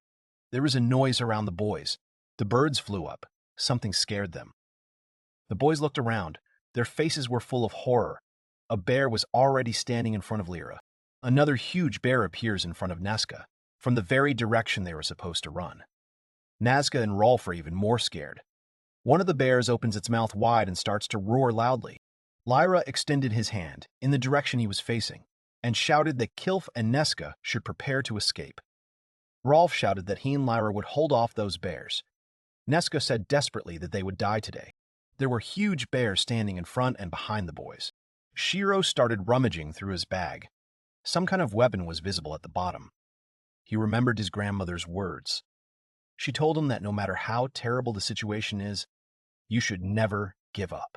Shiro throws something at one of the bears that is already hanging over him, which eventually reaches the bear and explodes in the area of its stomach. The guys' mouths are open in shock. They do not understand what Shiro did. Shiro rewinds and looks up. Shiro takes out and pulls out a spray can with the bear drawn on it. Shiro screams that the bear will regret ever showing up in front of them. Shiro starts to press the small spray can that the gas comes out of, right into the bear's face. The full moon answered the tops of the forest. The boys were surrounded by large bears. Nesca's eyes sparkled from under her raised hat. She said that they would die today. Shiro was wearing sneakers and standing on the ground without moving. In front of him stood a bear with huge and sharp claws on its paws. Lyra turned to Shiro in fear and called his name. Shiro approached one of the bears, which was twice his height. Lyra looked at Shiro with fear and said that he needed to hurry and run away. Behind Shiro, he lifts his leg to get a better swing. Shiro throws something towards the bear with a serious face. The bear stands still and watches as something flies towards him. It was the lighting of fireworks. Bright explosions occur in front of the bear. He does not understand what is happening and is very scared. The bear starts to jump back, and Shiro continues to throw burning fireworks at it. Shiro continues to move towards the bear, thinking that he will continue to scare it with exploding fireworks. The boys gaped at what they saw. They didn't understand what Shiro was doing. Meanwhile, Shiro, with a serious face, shouted at the bear that he would regret appearing in his and the boys' way. Shiro then takes out a small dark canister and sprays it into the bear's face. Shiro shouts the word fire. The bear, meanwhile, lifts his muzzle up and begins to growl loudly. He grabs his eyes with his paws and falls to the ground, continuing to growl. The second bear instantly appears behind Shiro. Lyra sees this and is very scared for Shiro. He starts screaming that another bear has appeared behind Shiro. The bear hangs over Shiro and wants to embrace him with its clawed paws. Shiro senses danger behind him. He turns sharply and sprays the bear's face, which was a few centimeters away from him. The bear is terrified, falls onto the fence and begins to roll around and grab his face. Shiro starts to examine his spray can. Shiro is surprised that the spray can was quite effective. He wondered if this was the last strike against the bears. Lyra appears behind Shiro and asks if Shiro used some kind of magic on the bears, or something like magic. Shiro turns around. He still has the can in his hands. Shiro said that this is not magic at all. He invites the guys to look at his device. Shiro showed the canister and said that it contained poisonous gas they needed to aim and press. The canister was dark in color and had a sticker on it with a picture of a bear with different hieroglyphs. Lyra stared at the canister and said that it contained poisonous gas. He didn't understand anything.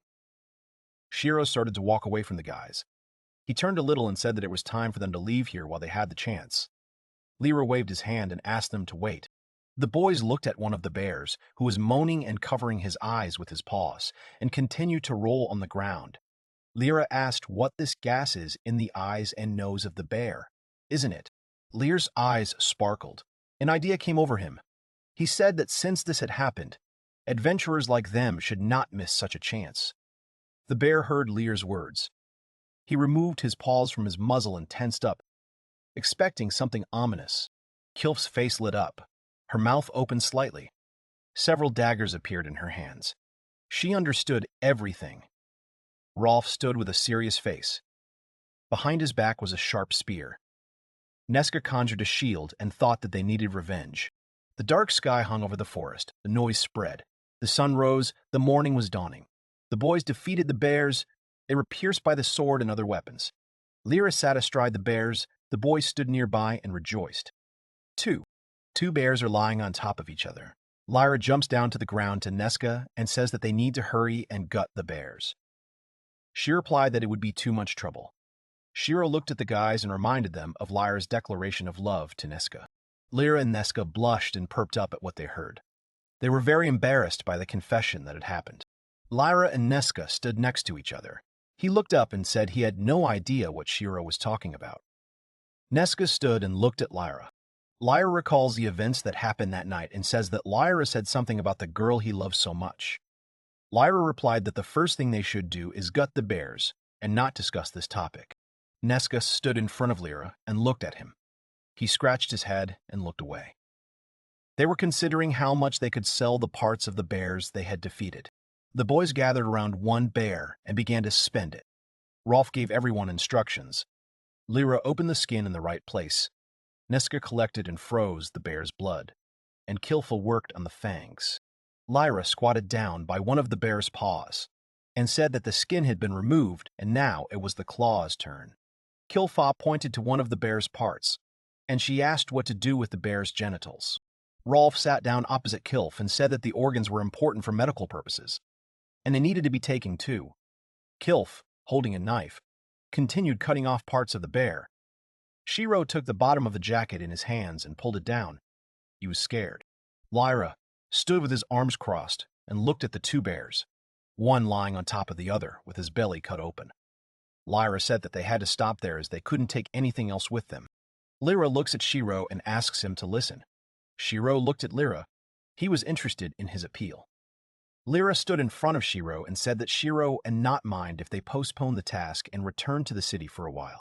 Shiro and Lyra stood opposite each other, the bear lying next to them. Lyra said that Shiro most likely wanted to sell the bear parts before they spoiled, especially since they were much more valuable than the herbs they were looking for. Lyra pointed to the side. Lyra pointed at the bear and said that half of this bear was Shiro's share. Shiro was stunned by such a large share. Lyra squatted down and picked up a canister from the ground. He took it in his hands and said that without Shiro's help, they would have died. Lyra was interested in how much the canister he was holding in his hands cost. Shiro started scratching his head with his hand and said that there is no need to think and evaluate someone's life and money.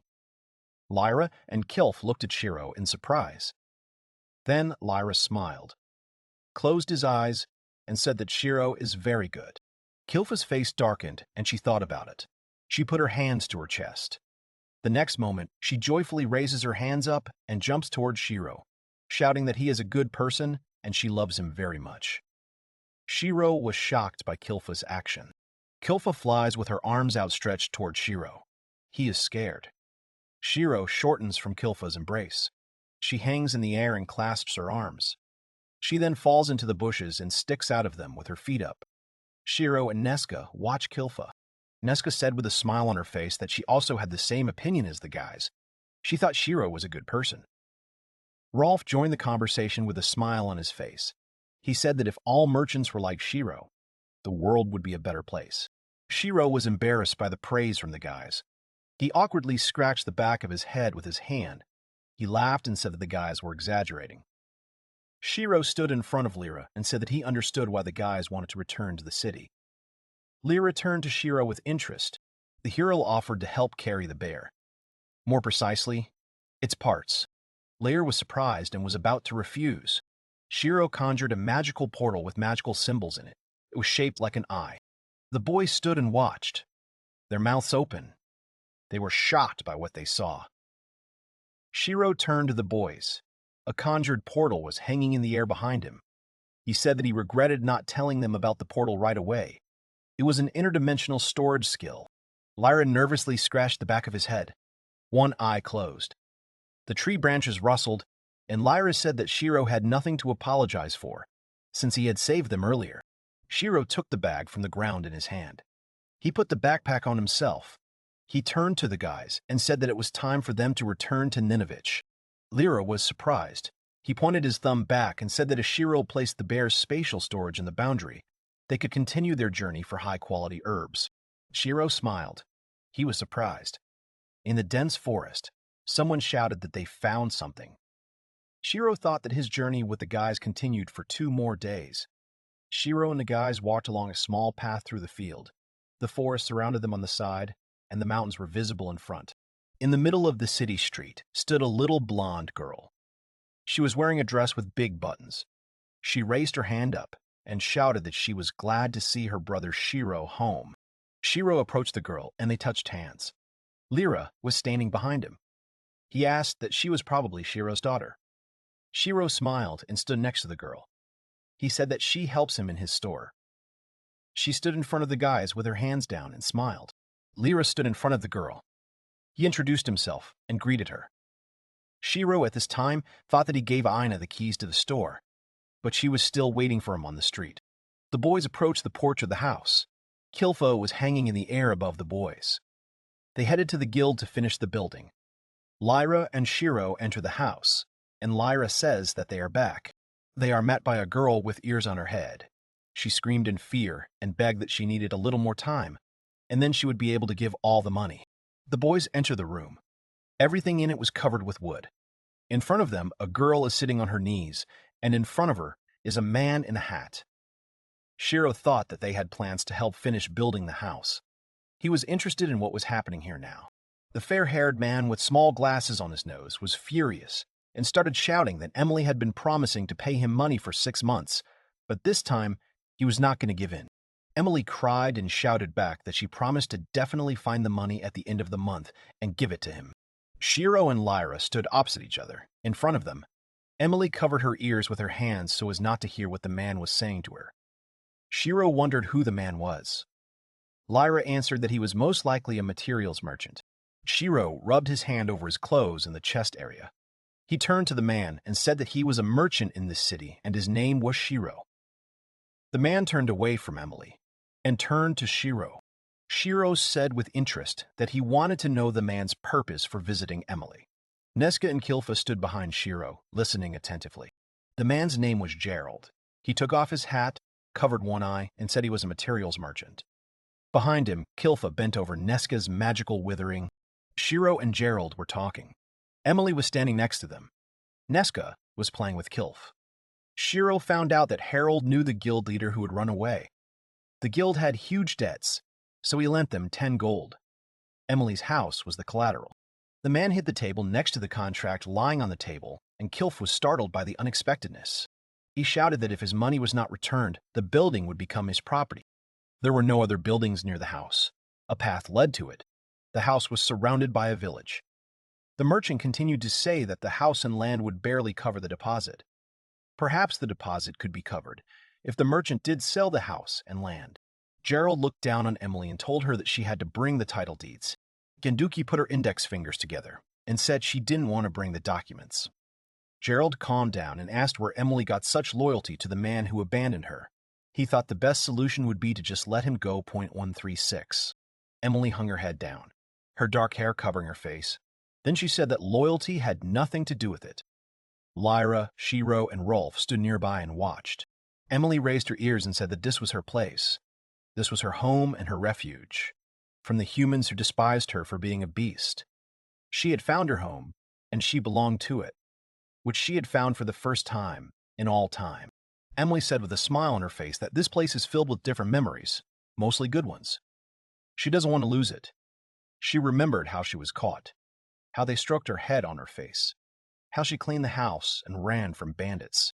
Shiro stood next to her and looked past Emily, who was smiling. He stared and thought that this place was truly filled with memories. The sun was shining and illuminating the house surrounded by villages. Shiro recalled the events of 5 years ago. It was summer. He was sitting on a table on a wooden floor. A cicada was lying belly up next to his feet. Shiro stood on the veranda. Behind him was a woman. She asked him to listen to her. The woman with long bangs said that it had been 2 years since Mio's grandmother disappeared. Shiro didn't remember all the events of that day, but when he heard the woman's words, he was shocked. She said that she thought that now was the time to sell her grandmother's house. Shiro sat on his knees on the floor and lowered his head down. He bowed before the adults. He begged them not to sell the house. It was filled with memories of his grandmother. The adults were shocked by Shiro's actions. Shiro closed his eyes and kept his head on the floor. He was ashamed to do this in front of many relatives. Shiro silently took a few steps away from the boys. Lyra stood behind him and called Shiro. Shiro seemed not to hear his name being called. He simply went outside and stood at the door of the house. Gerald looked at Emily and said that it was all for personal reasons, but unfortunately a contract is still a contract. Emily lowered her ears and said that she knew it. Lyra, Rolf, and Gerald were standing in the room and Emily came back to them. She handed them the contract and said that here is the title deed of Emily's guild building. Someone shouted that they had to wait. Emily shouted this as he entered the house and stretched out his hand, on which something was lying in front of him. Emily's eyes filled with tears. She called Shiro brother. Shiro said that Harold did not want to buy the bear's skin. Harold nervously approached Shiro and couldn't take his eyes off the skin. He didn't believe that it could actually be a bear skin. Harold said in shock that if he wasn't mistaken, it was grizzly bear material, and judging by the color, it was one of their exploits. Harold put his hand on his chest and said excitedly that he would like to buy this material. Shiro stood in front of him and said that he could not sell it because this material was for Emily. Emily and Harold were surprised by what they heard. Emily said in surprise that the guild couldn't pay. Shiro looked at Gerald.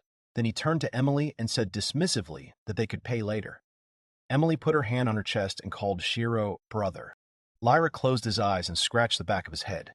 He understood Shiro's intentions. Then he walked up to Emily and said that he and the guys had the same amount of material as Shiro. Lyra held out his hand in front of him and said that Emily could buy these materials and could give her the money later. Emily hesitated before answering, and a moment later, with a smile on her face, she agreed with the guy's proposal. Gerald approached Emily and said nervously that he wanted to buy all this material from her. He intended to buy it for 32 gold. Emily stuck out her tongue and said that she would agree to 36. Gerald was angry. Gerald held the lump in his hand and examined it. As a result, Gerald paid 26 gold, minus the debt. He also gave 2 gold for the bear's organs, and that made 28 gold for Emily. It was still daytime. The street was quiet. Gerald said it was time for him to go. He stood in the doorway of the house, a backpack on his back. He turned to the boys and said that he would like to make more of these tempting deals next time. Gerald opened the door and left. Emily watched the door close, and Lyra said that Gerald wanted Gensuke to continue to exist. Gensuke bowed low before Lyra. Tears were flowing from Emily's eyes. She said that the guys helped her a lot. She thanked them for it. The boys stood next to her and looked at her. Rolf said that if she wanted to thank someone, she should say it to Shiro. Lyra said that they did what adventurers are supposed to do. Lyra said that Emily should now process the rest of their order. Emily's tilted face darkened at the words. She said that it should be done now, while Shiro was here. Shiro stood next to her. Shiro pointed at himself and asked that he wasn't allowed to be here. Emily waved her hand and said that he had finished his business here and it was time for him to go home.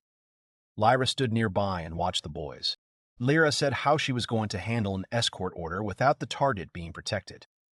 Emily nervously replied that wasn't it enough that she had exposed him to being in security. Lyra leaned towards Emily and said that her answer was too suspicious. It seemed to him that she wanted to reduce the rewards for them. Emily jumped and said that she could not do that. Lyra extended his hand forward and said that in that case, Shirtsuki should pay them 30 silver pieces. Shiro stood behind Lyra and didn't understand why 30. Lyra turned to him and said that it was too late to tell Emily about the discount. Emily stood in shock in front of the guys. Shiro said that he meant something else. Shiro said that he paid 100 silvers as payment for the order, but the remaining 70 was the final figure of what the guild could pay for. Lyra touched his chin with his hand. Shiro stood next to him, and they thought about it. Emily stood in front of them. Emily started to walk away quietly. Lyra caught Emily and said that she shouldn't run away. It was time for her to explain everything to them. Neska conjured up some magic symbols and said she was ready to deal with Emily. Kilf smiled evilly and said that the Supreme Lila would punish Emily. Then she became afraid. Rolf said angrily that they were not going to forgive her this time. Lyra clenched his fists and showed an angry face. He hung over Emily and said that God would punish her. Emily began to run away from the guys. She was very scared and asked them for forgiveness. Behind her were the angry guys. Emily flew out of the window of the house. Shiro thought that he was glad that he didn't take Aina with him. He thought about it when he saw a new side of Emily. It was a sunny day. Clouds were floating in the sky. There was silence around the 2-story house. Shiro entered the house and said that he was back. Aina noticed the stairs opposite Shiro. She was surprised by his return. Shiro stood opposite Aina. They stood next to the window. Shiro began his story from the moment when he and the guys went into the forest. Aina listened attentively to Shiro. Shiro raised his hand up and smiled. Then he raised his hand up and smiled. Then he raised his hands up and growled. Shiro then sighed in relief and said that these 3 days had been very stressful. Aina looked on in admiration. She put her hands to her chest and said that Shiro was amazing for being able to defeat a grizzly bear in such a way. Shiro was embarrassed. He smiled and scratched the back of his head with his hand. He said that the bear was defeated by the members of the Azure Flash, and he only helped them a little. The delighted Aina replied that if Shiro had not been next to them, they would not have been able to defeat the bear. Someone knocked on the door of the house. The stranger was looking for Shiro. Shiro looked towards the door in surprise. Shiro opened the door and asked who Karen was and what she wanted. A girl with braided hair stood in front of him. The girl rushed forward. Shiro's face was pressed tightly to her chest. He was very surprised by this. The girl hugged Shiro, who didn't understand anything, with tears in her eyes. Shiro looked at the girl's chest, which was pressed against his face. He couldn't say anything. He only mumbled incoherently. The girl held Shiro's head near her stomach and said that she heard that Shiro had run into a grizzly bear. Was he okay? Her eyes were filled with tears. Karen continued to hold Shiro's head. She asked if Shiro's larynx was damaged. Ina stood next to him and began to scream in panic that Shiro couldn't breathe. Karen needed to let him go. Shiro raised his hand up and started touching his mice. He said that the girls need to calm down, as he was protected by the azure flash, and he was completely fine. Aina stood behind Shiro and Karen in front of him, and said that she was glad to hear that everything was fine. Karine started to smile and asked how the trip went, whether Shiro managed to learn anything new and useful. Shiro answered that yes, it did. Shiro spread his arms out to the side and said that if he managed to stock up on food in time, the people who came to check would be shocked. With a smile and a laugh, Karen said that Shiro shouldn't hide it. She brought her lips close to his ear. Shiro stood motionless as Karen spoke into his ear, saying that he had a storage still, or that he owned an item like that. Shiro looked nervously at Karen and said that he did not understand what she was talking about. The house was surrounded by forest. There was no one on the street. Karen continued to say that Shiro did not know how to lie. She had already met people who had this skill before him. 86 sick. With a smile on her face, Karen continued to say that she immediately understood Shiro's skill. He smelled the same as the other people she met. Shiro swallowed nervously. Then he scratched the back of his head with his hand and said that Karen was right. He asked that it was all because of a woman's intuition, wasn't it? Karen looked at Shiro calmly and said that he was wrong. He just fell for her trick. She assumed that this was the case since Shiro had stocked up on a huge number of matches. Shiro thought. Silence hung in the air. A sickle appeared between the boys. Then Giri jumped nervously, and Karen began to smile. Karen put her hand on Shiro's shoulder and said that he should take note, though it wouldn't help him in trading. Shiro was a little confused. He said that he was outplayed. Next time and in the following times he would be careful. Karen asked with a smile what Shiro was planning to sell. Anda was standing nearby. She was also interested in knowing. Shiro waved at the backpack and said that he was planning to sell this. Shiro, Heron, and Anna looked at the floor. Karina got nervous. She was surprised and said that it turns out that such things do exist. Shiro stretched his arms up and smiled. He said that his first day of business ended quite well. The bell on the door rang, and Lyra and Nesca entered the house. Lyra raised his hand above his head and asked how things were going. Shiro greeted Lyra. Miska came out from behind Lyra. She waved to the boys, and Shiro greeted her too. Lyra addressed to Shiro. He said that he has a good habit, to arrange goods neatly. Shiro said that it is Aina's merit. So how does Kona do these? She said with a smile on her face that after that incident with the grizzly bear, Lyra and Nesca stood next to each other. Nesca touched Lyra's hand. He looked in her direction. The guys started dating. Lyra said that he heard from Amy that someone important from the guild was planning to come to the city. Shiro replied that it was true. Lyra continued saying that everything was clear now. He just wanted the best guild to open a branch here. Shiro was surprised. He asked Lyra if there were other guilds. Lyra replied that, of course there are, but many of them have a bad reputation.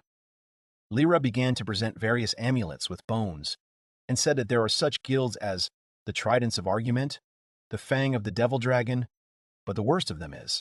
Lyra covers Nesk and says that the worst of them all is the Marauder's Labyrinth. Lyra looked towards Nesk. Ina was worried.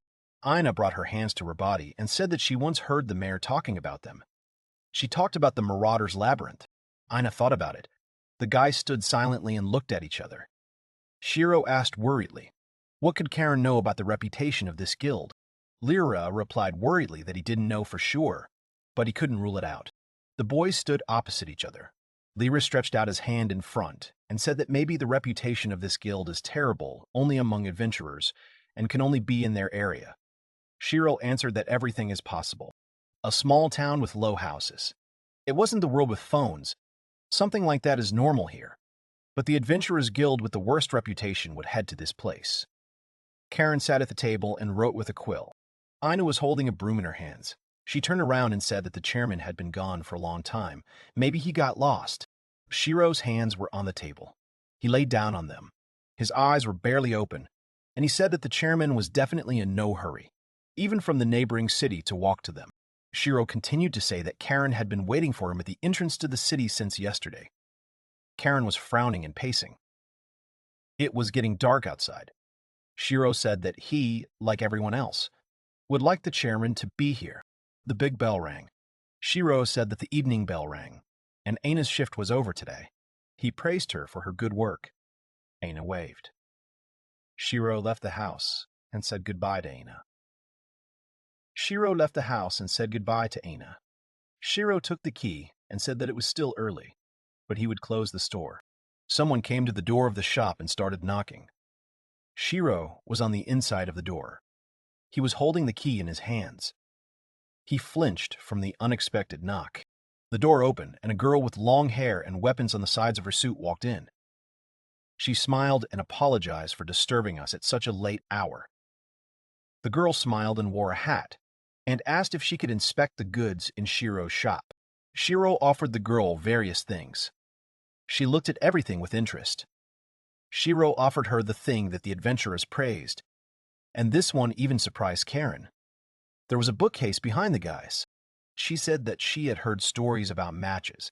It was an incredible invention. She noticed the silver thing. The hero replied that it was a space blanket to keep warm. Shiro suggested that she try it. The adventurers appreciated this innovation, and even Karen-san praised Shiro. The girl threw a cape over herself. She blushed, closed her eyes, and said that it was an amazing thing. It was so warm, although very thin. The girl took the elongated object. It interested her. Shiro answered that it was a collapsible water bottle. The girl was already standing at the door.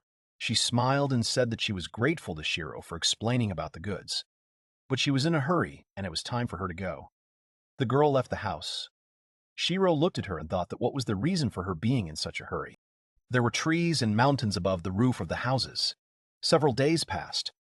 Aina ran down the street towards the house and called Shiro. Aina went into the house. She tried to catch her breath and said that everything was bad. Shiro asked what happened. Karen looked back at the man passing by. The man had a large, round pendant around his neck, and he turned to her and said that she was the mayor of the city. This man had not long arrived in the city. The boys ran, holding hands. Aina told a plan they were trying to stick to. The boys were supposed to meet this man who came for a check. Then Karen would take him around the city and the market. Their plan changed. Aina said that Karen asked to bring Shiro to Emily's house as soon as possible. Karen also looked towards Shiro. She was very serious. There was a man standing next to her, his back turned. The mayor said that this is a rather grumpy person, and the hero should be as polite as possible. The young man replied that he is already used to rudeness, so he will not give in to provocations. Regardless of the criticality of the situation, Karen introduced Shiro as the best merchant in town. Shiro said that he was incredibly happy to meet her. Anina said that she also worked in the store. The man's face was not visible, it was covered by a hat. She said that he expected a lot because he heard that Shiro was a skilled merchant. The man looked at Ain and Shiro and began to call them names. The man ran his finger across the table and said that the guild building was dirty. He thought that demi-humans knew how to clean houses. Emily's ears perked up. She was very angry at the man's words and shouted that she cleaned everything until it sparkled every day. The man laughed. Karen was standing in front of him. He said that Emily must have gotten it wrong. She was making a mess in the house, not cleaning. Karen began to get angry at the man's ugly behavior. The man continued. He said that half-humans are incapable of working. It's a waste of time. A sinister grin appeared on Kilfa's face. Karen held an angry Emily and said that they should move on to a more important conversation. Would Gabastino like to look at the goods that Shiro was selling? A match lit up in front of Gabastino. He looked at it in surprise. He said that these were the same matches that everyone was talking about. Gabastino blew out the match, and looking at the smiling Karen, said that now everything was clear to him. The quality of the goods was good. Gabastino threw the match on the floor and sat down on a chair. Sprawled on the chair, he said that the labyrinth of marauders opens its branch at the guys. Karen was surprised by this news. The man said that they have several conditions. Gabastino stretched out his hand forward. On 4 of the 5 fingers there were rings. There was a gloomy atmosphere around him. He said that the first condition was that the Marauders' Labyrinth would be the only guild in the city. Gabastino raised his index finger up and continued to say that Ginsuki's guild was not needed here. It needed to be closed. Ginsuki stood next to him and looked at him. Emily was furious. Karen was holding her tightly. Gabastino said that the branch would be exempt from taxes since they would not be able to earn anything. The guys would have to cover the costs of maintaining the building. Gabastino smiled ominously, then put the books on the table and said that he would like to be the only one with the right to sell matches. Shiro looked at him emotionlessly. He did not understand what Gabastino was talking about. Gabastino began to show strange hand gestures and said that Shiro was slow-witted for a merchant. Gabastino sweatily approached Shiro's face and said that now he and his guild will buy Shiro's matches. Shiro continued to look at the man with indifference. Karen came up behind him and said that Gabastino needed to wait. He turned to her and said that she shouldn't interrupt the conversation between him and Shiro. The man continued to insult Shiro. Karina said that Gabastino would help in the growth of her city, but to ask for the right to sell matches was too much. Gabastino replied that she did not understand anything, but he was ready to explain everything to her. Gabastino stood with a pointer. There was a map around him. He explained that the amount of goods for the road was limited, from the border town. What could happen if he and his guild with many branches would buy up all the goods? Gabastino laughed evilly, drooling, and said that if the guys sold them matches, they would be distributed throughout the country, and the guild's profit would increase so much that the guys had never even dreamed of such figures. Shiro thought about it and said that the man's offer was tempting, but he would probably refuse since there was a limit on the number of matches he could sell. The man was shocked by Shiro's refusal. Karen sat down behind the man and said that if these were his demands, then Karen had to start the negotiations from the beginning. The man was stunned into silence. The man went berserk. He grabbed the Balik and threw it towards Karen. He shouted that the guys didn't understand why he came to their remote town. He found only ungrateful people like them there. Lyra stood there, barely holding back. Shiro stood behind the man and said that in the western forest, Gabastino could find monsters, healing herbs, and many other things. So it was worth opening a branch of their guild. There were even adventurers who used the city as a base. The man turned to Shiro. He was surprised. He grabbed Shiro by the tie and laughed loudly. He pulled Shiro by the tie. Gabastino started shouting in Shiro's face that he insulted the city's residents, since they came to this city only because they couldn't get rich in the capital, and the guys can only justify the losers of this city, since they are the same. Nesca was full of anger, armed with her magic staff. Next to her was Lyra. Lyra's face became angry. A dark aura appeared around him. The man continued to mock. He said that the value of this building they were in was negligible. Karen and Emily looked at the man angrily. Gabastino laughed and continued to say that if they opened a branch here, this miserable city could still prosper. Shiro continued to show no emotion. The man said that the future depended on Shiro's further actions. Shiro replied that he needed time to think. The woman said that the decision should not be made quickly. Gabastino's face took on a strange expression. He began to point at Ein and said that if Shiro decided to cooperate with the guild, he was ready to hire someone better than Ein. Ein looked at the man with fear. Shiro was shocked by what he heard. Horror was reflected on Shiro's face. He did not understand what Gabastino meant. The man laughingly said that he could find a better candidate. The man called the city residents names. A moment later, Shiro hits the man in the face with all his might, sending the man's hat flying off. The man falls to the floor, drooling as Shiro screams that Gabastino should never return to their city again, calling him worthless. Shiro looked ahead. He had a frightened look. He thought that the report had started. Shiro had already remembered this situation. He thought that it was the beginning of something bad. Shiro and Aina were standing next to each other. In front of them was the guild representative. Shiro had flashbacks to the day he quit his fourth job. There was another employee standing next to Shiro and an angry boss standing in front of them. The man in glasses and a suit was saying something, but Shiro didn't hear it. He was thinking about how at that time he was pissed off by his boss, who started picking on him, whom Shiro respected with all his heart. The countdown began from the number 3. Shiro saw the face of the guild representative. He saw in it a resemblance to his former boss. The representative called Ain names. Then the number 2 appeared. Shiro stared at one point.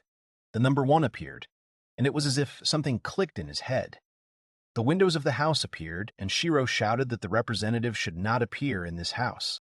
Shiro makes a furious punch. The guild representative flies away. He shouts something unintelligible, and Shiro calls him names in response. The guys stood and looked at Shiro. Emily had hearts in her eyes. Kilf, Neska, and Lyra smiled nervously. Karen came up to Shiro. She called him. Shiro answered that he hoped that this guy did not do anything indecent to Karen. Karen was surprised by Shiro's words. She answered negatively. Shiro continued to stand and look at Karen. Karen blushed and hugged her stomach and said that the guild representative had touched her after all.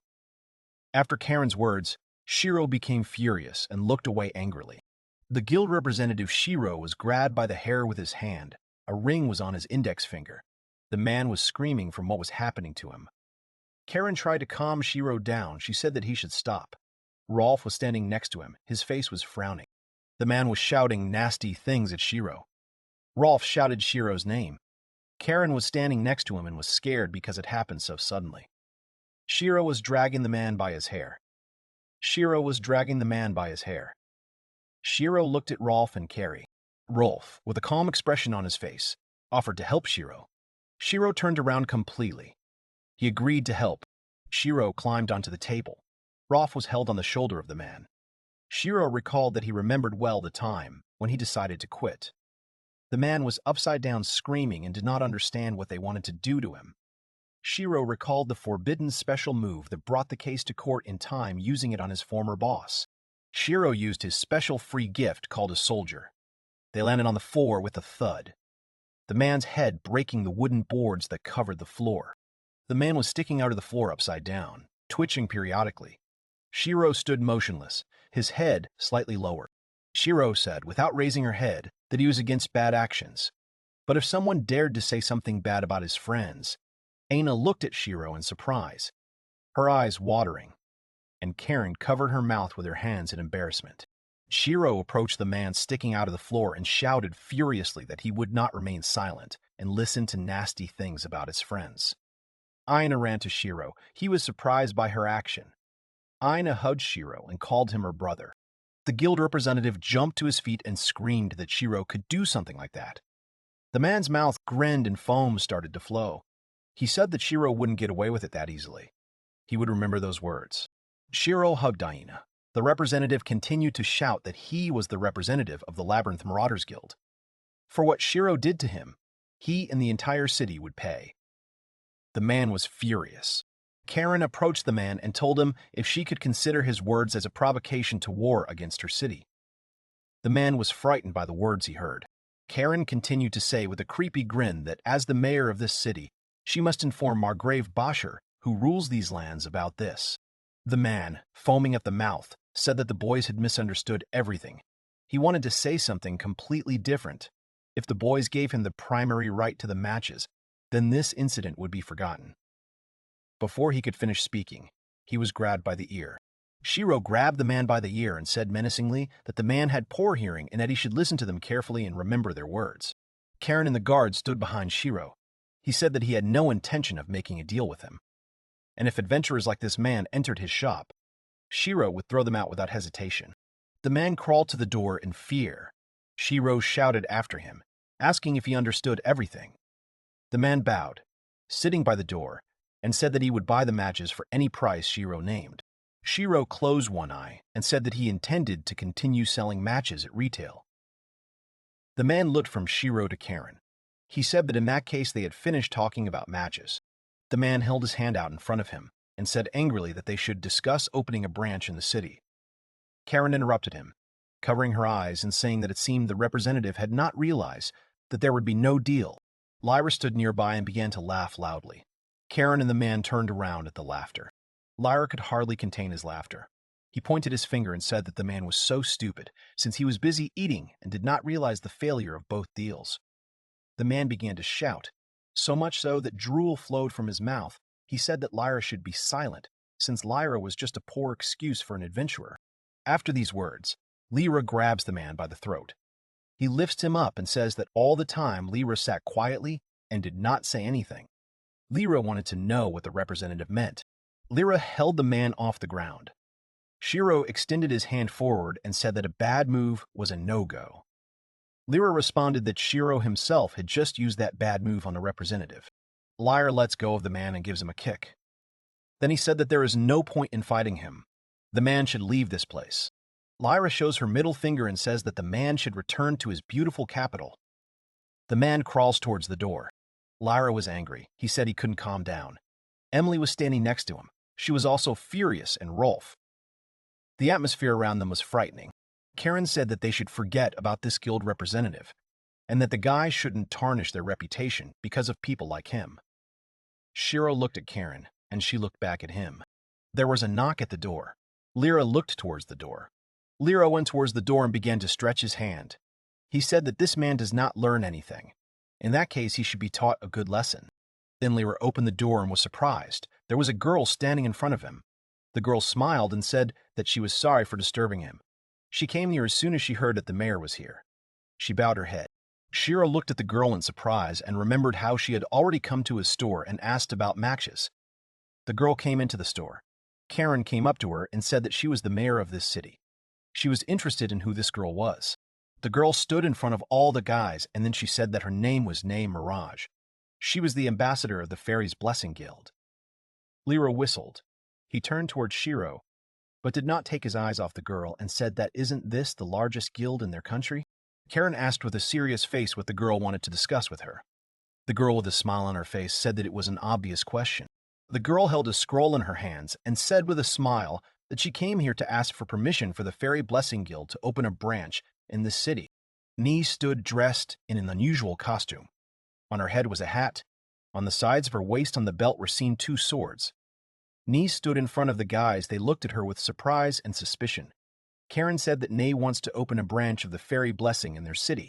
Emily stood next to Shiro and shouted suspiciously that it must be a trap. Karen looked towards Emily in surprise. Nee closed one eye and at that very moment ran up to Emily and took her hand. She said that Emily was also a representative of the guild, and there was something to talk about with her, too.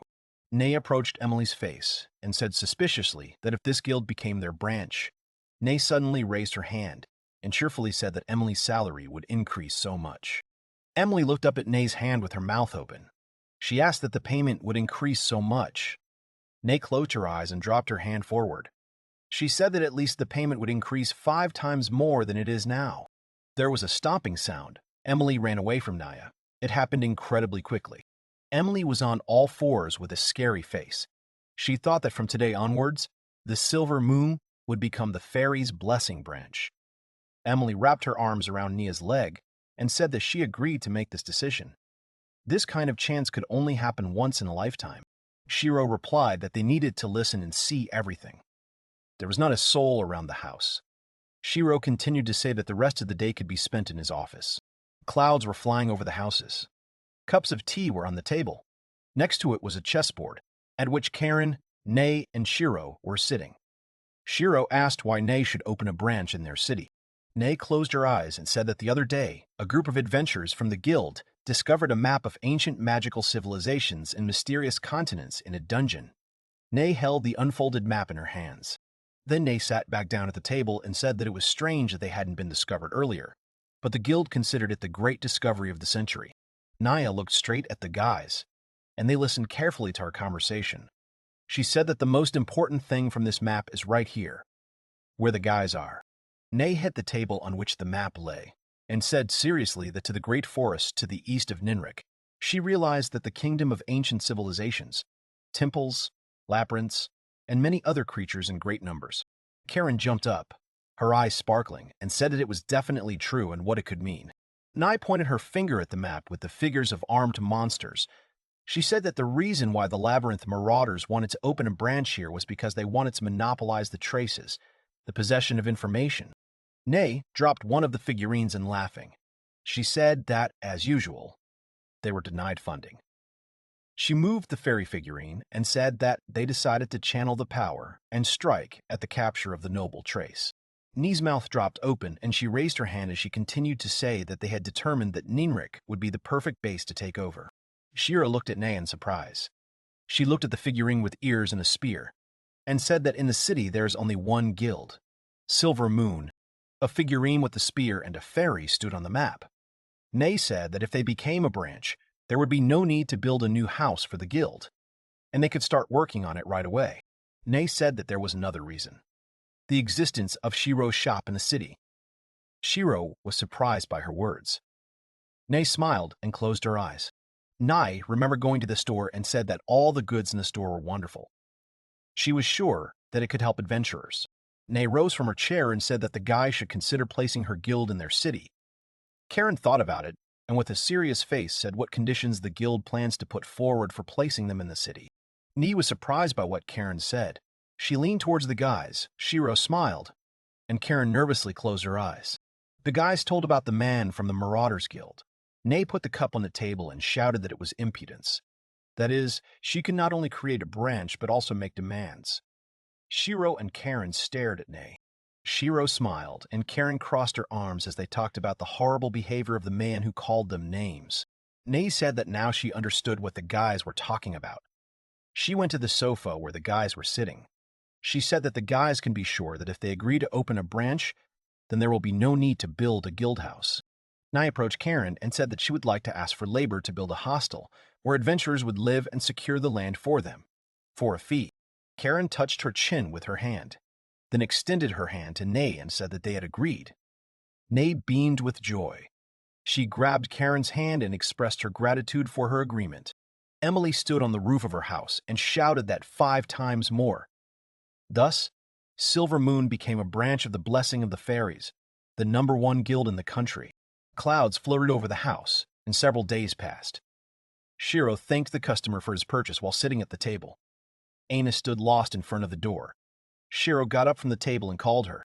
Shiro pointed to the side and said that Ina should hand him a large pack of matches. Ina stood motionless, not paying attention to Shiro. Shiro was surprised and called her name again.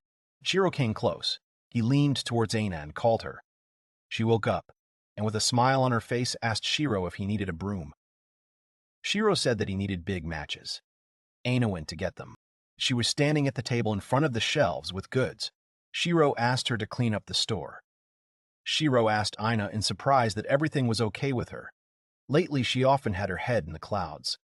She responded and said that everything was fine. Shiro was counting coins and decided to talk to Aina about the situation. Shiro was stretching on his chair. Aina called him. He turned to her. Aina was dejected. She hung her head and did not know how to tell him. She clenched her fist. Her heart was beating wildly. Shiro waited for Aina to ask a question. She screamed and fell to her knees. With such force that the coins began to fall, Shiro jumped up from his chair. Aina had tears in her eyes and was on all fours. Then she covered her face with her hand and said that Shiro could lend her some money. The coins were scattered on the floor. Shiro was sitting next to Aina. He smiled and said how much money she needed to give. She apologized through tears. Aina cried, wiped her tears with her hand, and said that she did not want to cause trouble for Shiro. Shiro looked at her and started stroking her head. He said that everything was okay. She didn't need to think about it. Shiro stood crouched and stroked Aina's head. He said that she had better gather courage and bravery. She pressed her hands to herself in embarrassment. Aina continued to cry while Shiro stroked her head. Shiro looked at her and said that he could assume that something had happened to Ara's mother. Aina raised her head in surprise. There was a door behind Shiro. He said that Aina could tell him everything. He would help. Lyra and Kilfa came into the store. He offered Shiro to have dinner together. Shiro turned around. Lyra was surprised to see Aina crying. Lyra asked if he had disturbed the guys. Karen burst into the store. She said that she wanted to know Shiro's opinion on the development of the city, but she felt that now was not the time for such a conversation. Lyra turned to the exit and said that she would return later. Shiro leaned over to Aina and said that the guys had offered their options. He was interested in what Aina wanted. She rubbed her face with her hand and said that it was okay. The guys could stay. The guys were standing next to her. Shiro turned around and said that it would be better if they also listened to what happened and tried to solve the problem. Lyra looked at Rolf and said that they were staying. Karen said that she also wanted to help Aina. Aina covered her face with her hand. Shiro looked at her and said that he wanted to be her support and listen to her. Aina rubbed her eyes with her hand. The guys were standing in front of her. She started saying that her mother was sick. Meanwhile, in another part of the city, in a room with an open window, a woman was sitting on a bed and crying. A bouquet of flowers stood on the windowsill of the open window. One petal had fallen. Aina remembered how she lived with her parents. If they were at the dinner table, another chair was occupied by Aina's toy. Everyone laughed and were happy. Until one moment. The city where Aina and her family lived burned down during the war. Behind the high walls of the city, soldiers stood with spears, while inside the houses were burning. Mom hugged Aina. She could not stop looking at the remains of their once-burned house and her favorite toys. Aina's dad was crawling around the grieving house looking for something. He found her favorite bear and gave it to her. She took it with tears of joy. Dad, with a smile on his face, stroked Aina's head, turned around, and left. He said that he would be back soon. Mom hugged Aina, and they watched their father leave. Father was taken into the soldiers, as it was everyone's duty. Mom comes into the tent. Aina was sitting, covering her ears with her hands. When she was 6 years old, her mother suggested moving to another city. Aina refused because if they moved, Dad won't be able to find them. Aina's mother stood and looked at her, with a backpack on her back. The next moment, Aina's mother was having lunch. A teddy bear was lying next to her. Aina's mother didn't say anything. She just hugged her and started crying. Aina holds her mother's hand. After some time, they left the city. Passing many cities, they arrived in Ninarek. Aina and her mother continued walking. Aina looked at everything with curiosity, and her mother smiled. Aina asked her mother why she chose this city. She answered that there was no war there, and she did not want to lose another loved one. Living far from the city was hard. Aina's mother had to work a lot, sometimes go hungry to feed Aina. After some time, Fina's mother fell ill. She was lying in bed. Fina's was next to her. Mom apologized to Aina for her illness. Aina held a toy bear in her hands and cried. She blamed herself for her mother's illness and cried alone. Aina held the toy bear in her hands and decided that she needed to grow up and be strong. She put the toy in a drawer, then began to preen it in the mirror. For a few copper coins, she received permission to trade at the market, and she stood from morning until evening and sold flowers. One day, she saw Shiro on the street of the city. He was carrying a large backpack. Aina called Shiro, and he turned around. They stood opposite each other. Shiro smiled and scratched his head with his hand. He not only bought the flower from Aina, but also accepted it. The boy said goodbye. Aina was jumping for joy. Aina came to the house and sat down on her knees in front of it and began to thank the gods for everything. Aina held a bag of money in her hands. It was her first salary, which amounted to 10 silver coins. She ran through the market and had already decided in advance how to spend it. She met an adventurer. He said that this potion cures all diseases. Aina gave her mother this potion to drink. Aina lied to her mother. She said that the potion was given to her by Shiro. But in fact, this adventurer took all the property. The potion stood half empty on the table. Mom drank the potion, but nothing changed. She continued to be ill. Aina's eyes darkened. She thought about her next steps. She realized that she needed a lot of money. Shiro's shop. She realized that if she had a lot of money, she could transfer her mother to the city hospital. They should help her there. Aina clenched her fists and thought that God might hate her, but he had to save her mother. Shiro was sitting on a chair. Aina called him. She stood next to Shiro. He was sitting at the table and counting coins, and shouted that she wanted to borrow some money from him. Aina expected hatred and self-reproach, but Shiro stroked her head, which surprised her greatly. Shiro looked at Aina and smiled. From fits she blushed. She bowed her head forward and cried. Aina was crying loudly. Shiro was standing in front of her. She thought that Shiro simply stroked her head in response to her request. Aina stood in front of the boys. There was a window behind her. Shiro looked at her. He said, "This is how Aina's mother is." Aina stood with her head down. Lyra hits the wall with all his might. He shouted in rage that they need to find the person who sold the potion to Aina. Shiro looked at the angry Lyra. Lyra waved his arms and shouted that if he found that person, he would hit him many times. Niska stood next to him and told Lyra that he needed to stop smashing everything. Rolf leaned over to Aina and said that, in his opinion, the potion that the stranger gave Aina was not real. Aina looked at Rolf in surprise. Rolf continued to say that healing potions exist, but they only heal external wounds or can displace poison that has entered the body. Rhodey still stood in front of Aina. He said that there was no potion that could cure the disease. Aino continued that the stranger said that she only had to drink the potion and her mother would immediately recover. Rolf insisted that, To his regret, Aina had been deceived by that man.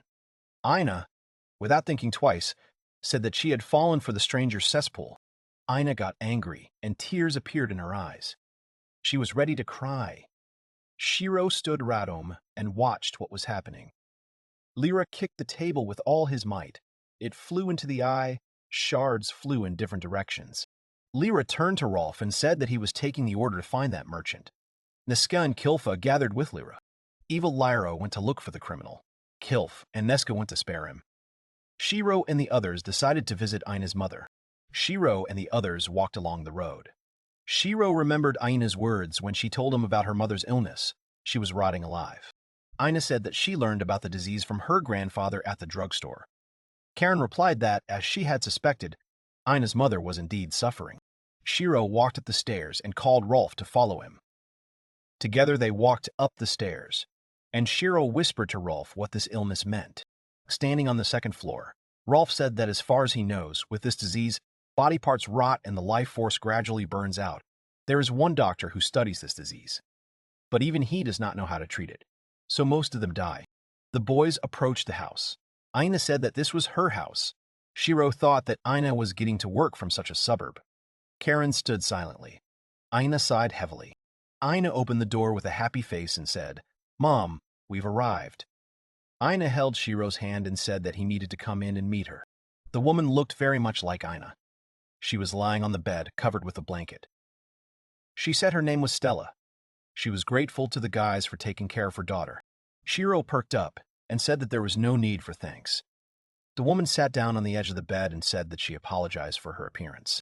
Shiro got nervous and said that Stella should lie down and not get out of bed. Anna shouted that her mother should not get up. Stella replied that she could not lie in bed in front of guests. Stella wondered what she saw before Karen. Aina looked at her and said that she was the mayor of the city. Stella lay down on the bed and said why the mayor of the city decided to come to their house. Rolf answered that the mayor learned from Aina that her mother was not feeling well, and she decided to visit her. Stella said that she apologized for disturbing her. Karen interrupted Stella and said that she should apologize to Stella, since the mayor of the city should take care of her residents. Stella lay in bed and said with a smile on her face that she was very grateful that the guys decided to visit her. Karen smiled back at her. Stella sat up from her bed and asked Aina that when she managed to become friends with the mayor and didn't even tell her mother about it. Aina cheerfully answered that she now has many friends: Shiro, Mayor, and Rolf. The guys stood and smiled behind Aina. Aina continued that she also has friends: Lyra, Neska, and Kilf. They are great magicians. Stella smiled and said that Aina must be very happy to have so many friends. Aina was all beaming with joy and said that she was very happy about this. Stella was leaving. Aina leaned on the bed and said that Mom had eaten. Shiro made a delicious soup. Stella's face changed, and she said that she was asking Aina for forgiveness because she couldn't cook for her. Aina replied that it was okay. She liked cooking herself. Aina walked away from her mother and said that she went to get water from the river. Rolf offered to help Aina. Stella sat on the bed and smiled. Stella turned away in thought. Then she turned around and told the mayor that she was sorry, but could she leave her and Shiro alone? She wanted to talk to him in person. Shiro and Stella were left alone. Shiro said what exactly Stella wanted to discuss with him. She said that she wanted to entrust Aina to him. Meanwhile, a cheerful Aina went with Rolf to get water.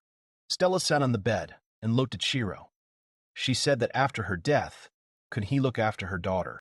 And when the mayor left the house, standing at the door, Stella asked Shiro to look after Aina after her death. The guy froze, looking at the woman who apologized to him for suddenly asking about it, but Stella had practically no time left. And then she clarified whether Shiro knew about her illness.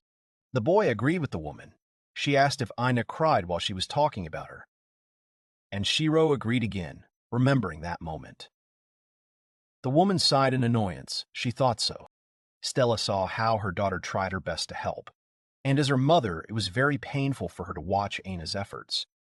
But the saddest thing was that the girl forced herself to smile in front of her mother so that Stella would not worry. Mom remembered that her daughter had changed a little recently. The girl began to smile like before, with all her heart. So Stella asked her daughter only once, why was the girl so cheerful lately? Then the girl smiled happily, saying that she had just met a kind little brother. Stella smiled, saying that she now understood the reason for her daughter's joy. The woman turned to Shiro, saying that he was very similar to Ina's father. The woman said that when the guy first entered the house, she was very surprised. Then she thought that her husband had returned. Shiro apologized for not being Ina's father, to which Stella said it was okay. She then apologized to the boy for comparing them. After a short silence, the woman smiled, saying that she was simply very happy. Stella said that thanks to the guy, she remembered the face of her lover, which she had already begun to forget. She smiled, saying that now when she meets him, she will immediately recognize Ina's father. Shiro was a little confused, asking what Stella meant by meet. Stella understood that her body would soon turn to dust. The woman lowered her trembling legs to the floor and then got up from the bed, saying that her request might be impolite. She asked to look after her daughter. She was a crybaby, but the mother was very worried, and tears were running down her cheeks. The woman tried to take a step, but her legs couldn't hold her body, causing her to fall. Shiro asked her to be careful and then caught Stella. Shiro blushed embarrassedly and froze, as did Stella. Then the guy asked if the woman was okay, to which she answered yes. The guy laid the girl back on the bed, thinking. Then Shiro turned to Ina's mother, and after a little hesitation, asked if he could touch her legs. Stella screamed in embarrassment, blushing deeply, and then lowered her legs to the floor, apologizing for her behavior. The girl didn't know what the guy was going to do, so she closed her eyes tightly. But when she didn't feel anything, she carefully looked at Shiro. The guy looked at the leg carefully, realizing that everything was as he thought. Stella didn't understand what was there, and then assumed that her legs were to his taste. The guy quickly said that this was not the case at all, and then added, looking at the girl, that he simply had a feeling that he knew the cause and the cure for her illness. Stella didn't believe what the boy said. Then Shiro said that his uncle, like Stella, was seriously ill, but now he was better. Stella looked at the guy with hope, who told her that he knew how to cure Ina's mother. The girl looked at the guy with hope. Did he really know how to cure her from the disease? Stella clenched her trembling hands in the fists, and then she said that she did not want to die now. Tears were running down her cheeks. The girl grabbed the guy's hand, saying that she could not leave her little daughter alone. Shiro smiled encouragingly and assured the girl that everything would be fine and she would not die. He wanted to promise that Stella and Ina would live a long and happy life. But the mayor suddenly entered the house, asking if they had finished speaking. The girl followed her, saying that they had returned, and Rolf followed her, saying that they had returned, and Rolf followed Ina. Before the three of them could finish their sentences, they stared at Shiro and Stella in surprise. They looked closely at their clasped hands, then at Stella's legs and her tear-stained eyes. The mayor and Rolf looked at the boy in amazement. Shiro turned around to look at his friends in fear, wondering how he could justify himself now. It was difficult for Shiro to make such a proposal when Karen and Rolf were looking at him menacingly, threatening him with their weapons. Ina approached her crying mother, asking if she was okay. Shiro hoped that Stella hadn't misunderstood him. He was scared to even imagine it. After a while, Shiro began to explain that this disease developed throughout his life. Then he said that in the place where he was born, it was called a vitaminosis. Everyone looked at the board with interest. Shiro said that a vitaminosis was a disease that occurs from malnutrition. Also on the board, in addition to the name of the disease and the cause, were written symptoms such as headache, increased fatigue, unsteadiness when walking, nausea, general weakness, numbness of the limbs. Shiro knew it was a terrible disease that made the limbs fail, but it was very easy to cure. The guy said that Stella needed to get enough vitamins that her body lacked. Aina understood everything, and then asked Shiro if her mother drank her medicine, that she would be cured. At these words, the guy only smiled. He left the house, getting ready to go to his world. He entered his granny's room, remembering her words that if someone gets into trouble, he should help him. Then he snapped his fingers. Thinking about what he needed to buy, he used the skill equal exchange again. After some time, he returned to the other world, bringing the necessary medicines with him. Arriving at Ina's mother's house, Shiro put a jar of pills on the table. He knew that the pills might look a little inedible. While Rolf and Karen were examining the pills, Shiro assured Stella that this medicine would cure her avitaminosis. Ina's mother thought about it and then said that the medicine was too expensive. But Shiro only told the girl not to worry about it. And when Stella wanted to object, Shiro said that they could return the money later. He looked at the girl, saying that as long as Aina smiled. After all, when he moved to this city, Aina was the one who helped him settle in. Then he said that now it was his turn to help. The boy asked Stella to drink all the medicine. The girl who was sitting in front of him with tears in her eyes called the boy and squeezed his hand, saying that she understood him. And then the bells rang. A month had passed since that day. The leaves of the trees were scattered in the wind, in different directions, when Shiro and Aina came to Stella again. Stella greeted her daughter, standing on her feet. Aina asked her mother if she could stand on her feet and if she was feeling better. The girl agreed, saying that she was already feeling better, so it was not so difficult for her to stand. Aina noted that this was the case before, and Stella agreed with her daughter. Aina then asked her mother if she could sleep with the girl now, to which Stella smiled, saying that they would sleep together every day.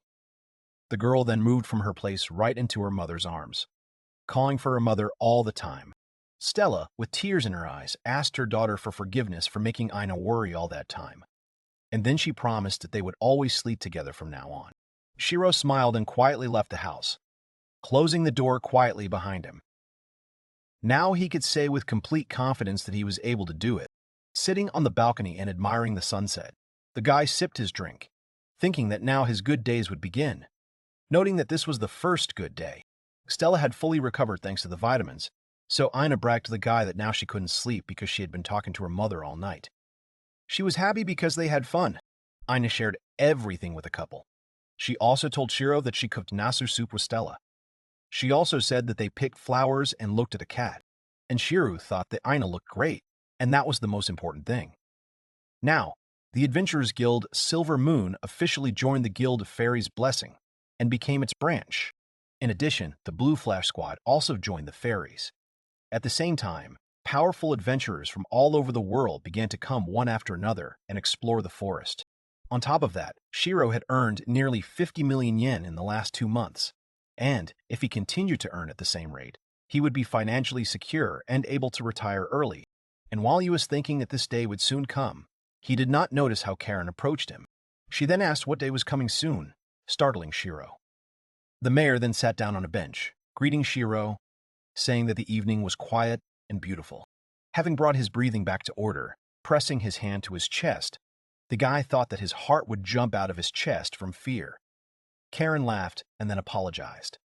Then she looked away, asking what Shiro was drinking. Shiro offered to join him and drink to their city, to which Karen said that on such a day it was certainly possible. After a while drinking the drink, the girl said that she liked the taste of this sake, and then asked if Shiro had stolen the drink. Shiro said that Karen didn't have to worry about that. Then, laughing, he said that he never lies, to which the mayor said that she would take her word for it, and then the girl pressed the guy's head so that he lay on her lap.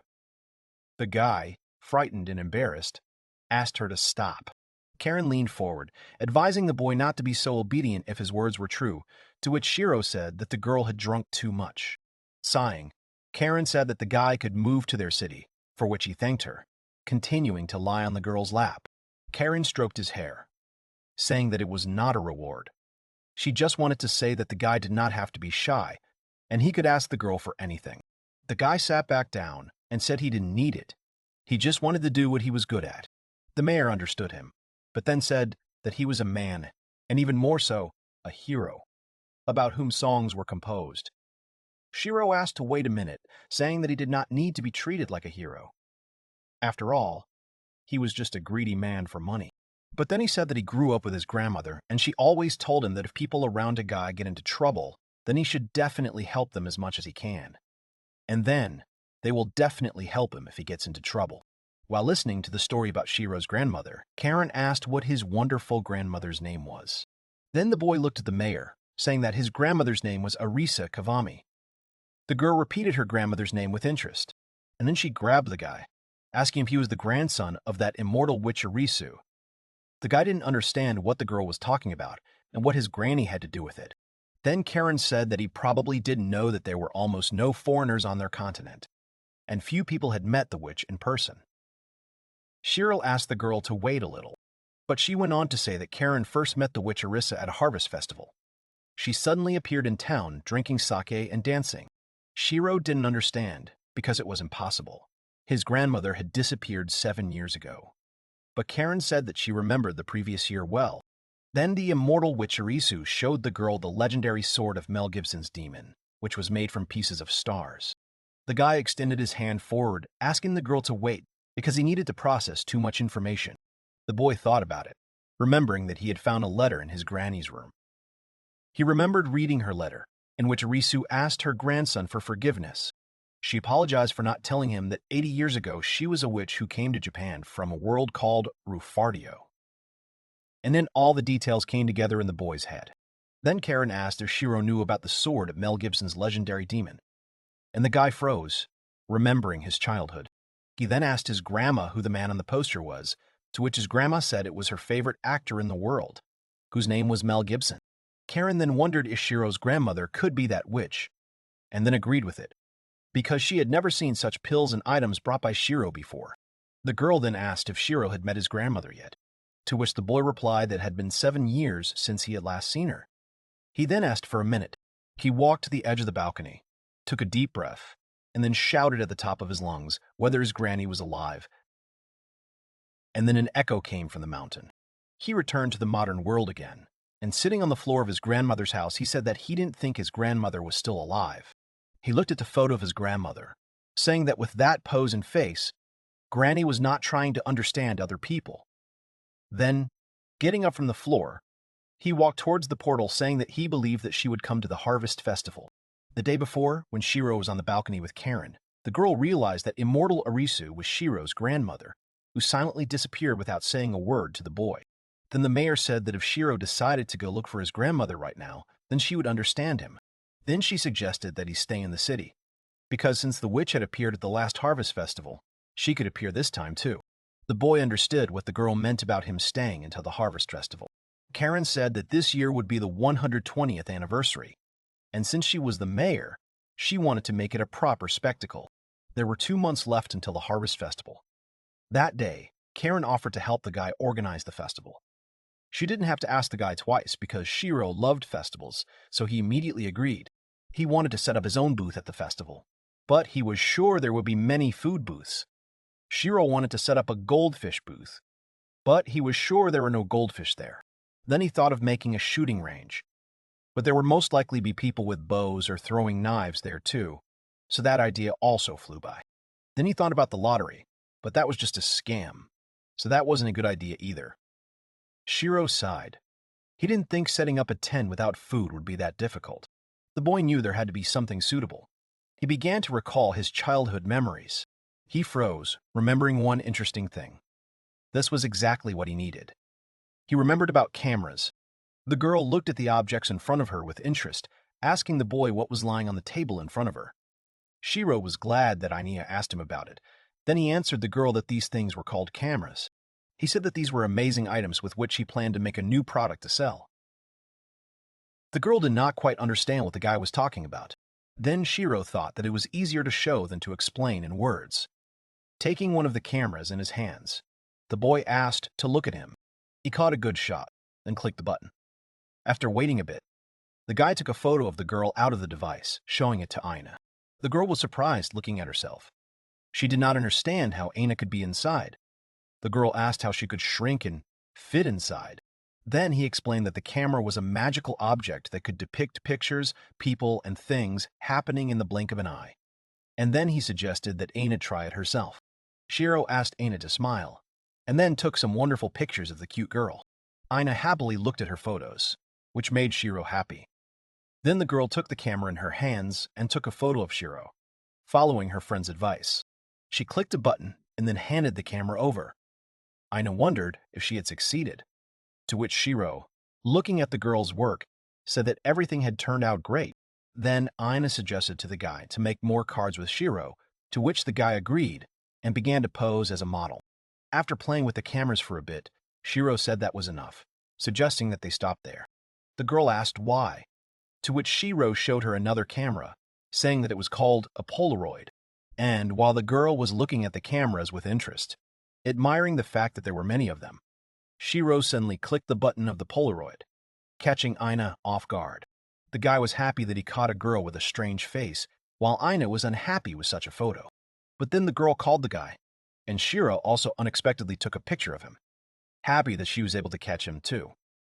The guy laughed, realizing that the girl wanted to take revenge on him. He looked at the photo and froze because in the photo he looked like his grandma. His face was exactly like his grandma's in that photo, comparing it all to a haiku. After some time, Shiro took Aina home, where the girl's mother was already waiting for her. Stella thanked the guy for looking after the girl this time. Then Shiro asked how they liked the new house, noting that the girl was tired from moving. Stella admitted her tiredness and then thanked the guy while her daughter hugged her tightly. Stella and Aina were currently living in the house that Shiro rented to them, and this house was only a 10-minute walk from the store. Suddenly, Aina called the guy, who began to listen to her attentively, and then the girl said that her mother was bad at cleaning. With these words, she made her mother blush, who was ashamed of it. Stella reminded the girl that she had asked Aina not to tell anyone. Shiro said that he understood everything, and then he reminded her that Stella and Aina could feel free to ask him for help if they needed it. The girl thanked the guy, but then thought about it. The guy was already expecting something terrible. But the girl noticed that the guy was also very bad at cleaning, and now the two adults were confused by the girl's words. When Shiro was about to leave for his home, Aina called the guy and happily said that they would see each other the next day. The boy smiled, thanking the girl for the time spent together, and asked Stella to take care of herself before leaving. This was the seat of the Adventure Guild, Silver Moon. Now it was a branch of the Nainori Fairy's Blessing. When Shiro first opened the doors to this place, the only thing that echoed through the building were Emil's sobs. But that was no longer the case. The voices of adventurers were heard in this place. Some of them had finished exploring in the northeast, but had not found any ore. Others said they had returned from exploring the southeast. They had gathered information about the monsters they had encountered. Other adventurers had found a river where they had found a good campsite if they traveled east for 3 days. The days of Shiro's crisis seemed so far away now. In just 2 months, the guild had become the busiest in Guarma Kingdom. Emil offered to buy materials from her, when suddenly she noticed Shiro, and then called him. The guy was a little surprised to see the girl. She asked why he would come at such a time, and then smiled. The girl then leaned closer to the guy, pointing her finger at his shoulder, suggesting that he had come to see her, and then asked if he wanted to give her an expensive gift. But the guy denied it, saying that he came because he promised to have dinner with everyone at the Blue Flash. The girl began to imagine how she would live with a guy in a high-class castle, ride in a carriage, and lie on high-class dragons throwing money from the sky. Then she said that she was completely ready to become a wife at any moment, if Shiro promises that Emil will live in luxury. The girl licked her lips, saying that Shiro can do whatever he wants with her. She said that the guy should have noticed that she is quite loving. He ordered the girl not to unbutton her shirt and to continue doing her work. But Emily said she was just taking a break, and she pinned the guy against the wall, asking him to get drunk with her. But Shiro was completely against this idea. He said that it was better to stay away from a woman who drank all night long. After all, it was his grandmother's will. He continued to fight against the girl, saying that he had recently learned that his grandmother was still alive. Emil didn't understand what the guy was talking about now. People watching the squabble between these two thought that they were starting a showdown again. The girl looked at their clasped hands, saying that if the guy was grabbing her hand so passionately, it meant something. But the guy said that he was trying to push her away so as not to get into trouble. Emil tried to get closer to the guy, answering that often the answer no means yes. The girl again told the guy to come closer, but Shiro shouted that there was an octopus in the market.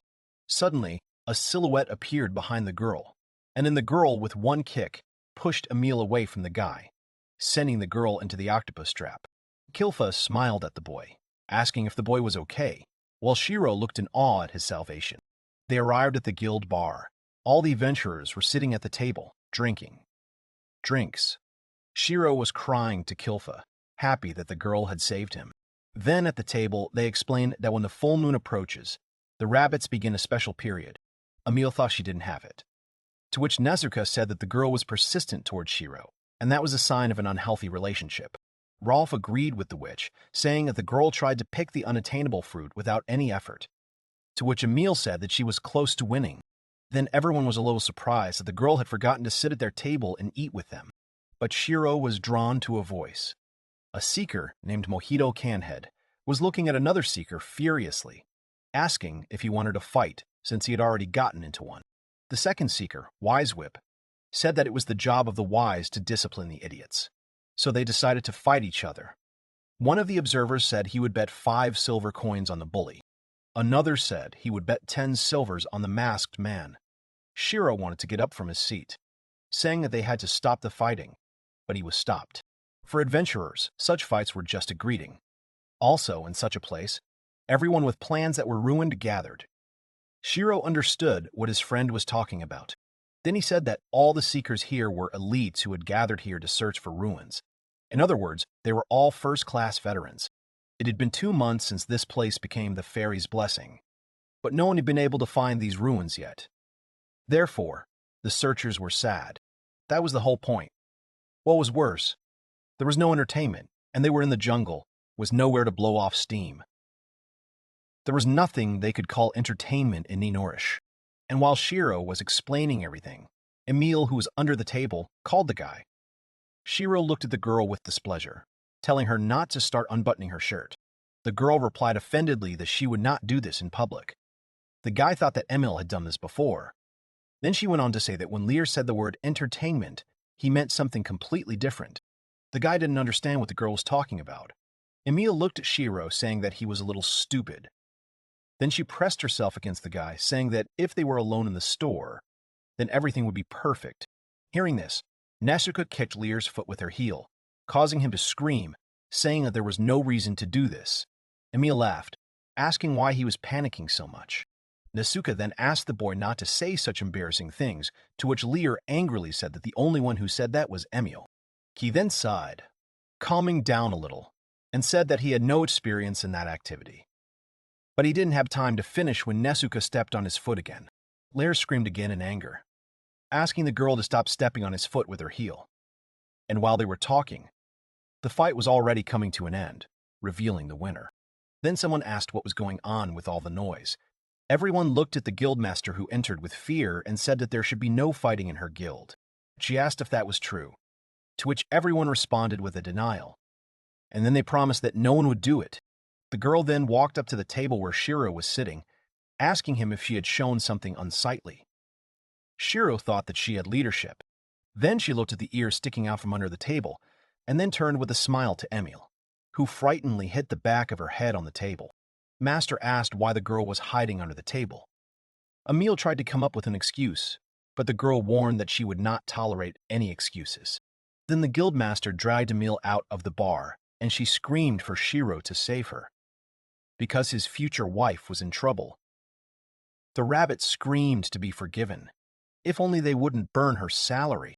When the noise stopped and there was no screaming Emil nearby, Lear said that they had something they wanted to tell Shiro. Lear said that, in fact, while they were searching the forest for ruins, they found a rare flower. Shiro was interested in the flower. Lear then briefly explained everything to Shiro, who listened to him attentively. The guy, without thinking, agreed to join their journey, asking in return to protect him from monsters. Lear smiled, saying that Shiro didn't have to worry, because with all the intense training at the training grounds, they wouldn't be able to compare to their old selves. Then they joyfully clinked their mugs of drinks against each other one last time. Shiro watched a beautiful flower as it swayed gracefully in the wind. The flowers were called Apsala. The boy looked at the flowers that bloomed only near clean water. Nesuke, Kilfa, and Shiro were lying down surrounded by these flowers, and the latter was thinking that Aina would really like these flowers if she were with them. While they were enjoying this view, Lear came up to them. He jumped so that they wouldn't sleep on the flowers, and then he scolded Shiro a little for joining the girls. The boy scratched his head awkwardly and then apologized, but his legs were so tired from half a day of walking. Rolf got up from the flower field and said that they had to pick the flowers before sunset, and after that they could rest as much as they wanted. 1 week earlier, the Azura Flash found these flowers called Apsara while she was searching the ruins. It was a rare ingredient for high-ranking recovery potions. But on the way back, there was something wrong with the flowers. Then Nesuke turned to Liru, pointing to the flowers. The Asara flowers withered within a few hours of being picked. The sorceress said that neither keeping them in water nor using ice magic worked. She had no way to deliver the flowers to the apothecary in time. And then, when they were about to give up, Lear gave them a great idea. He remembered that Shiro had the necessary skill, and the boy agreed with Lear. He had one of the skills that he had once shown them, and that was spatial storage. Not only does it allow you to carry things without feeling the weight, but it's a trick that stops time for the item you're carrying. Lear said that they had gathered a lot and that it should be enough, and then they began to call Kilfa, so that she would wake up already. The sleeping girl moved her cat's ear, and then said that enemies were moving towards them. Everyone looked in the direction from which the noise came. A huge group of fly swatters was flying towards them. They were huge. Lear counted about 17 of them. He told Shiro not to move and to be silent. The boy looked at the insects flying by, noticing that they were injured. Nesrika had also noticed that they were wounded by the wind.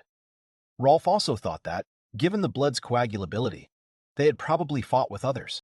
But suddenly the insects moved towards the seekers, noticing them. Lear told Rolf to protect Shiro, and then told the sorceress to begin casting the spell. She shot a fire arrow, causing one of the insects to burst into flames and fall to the ground.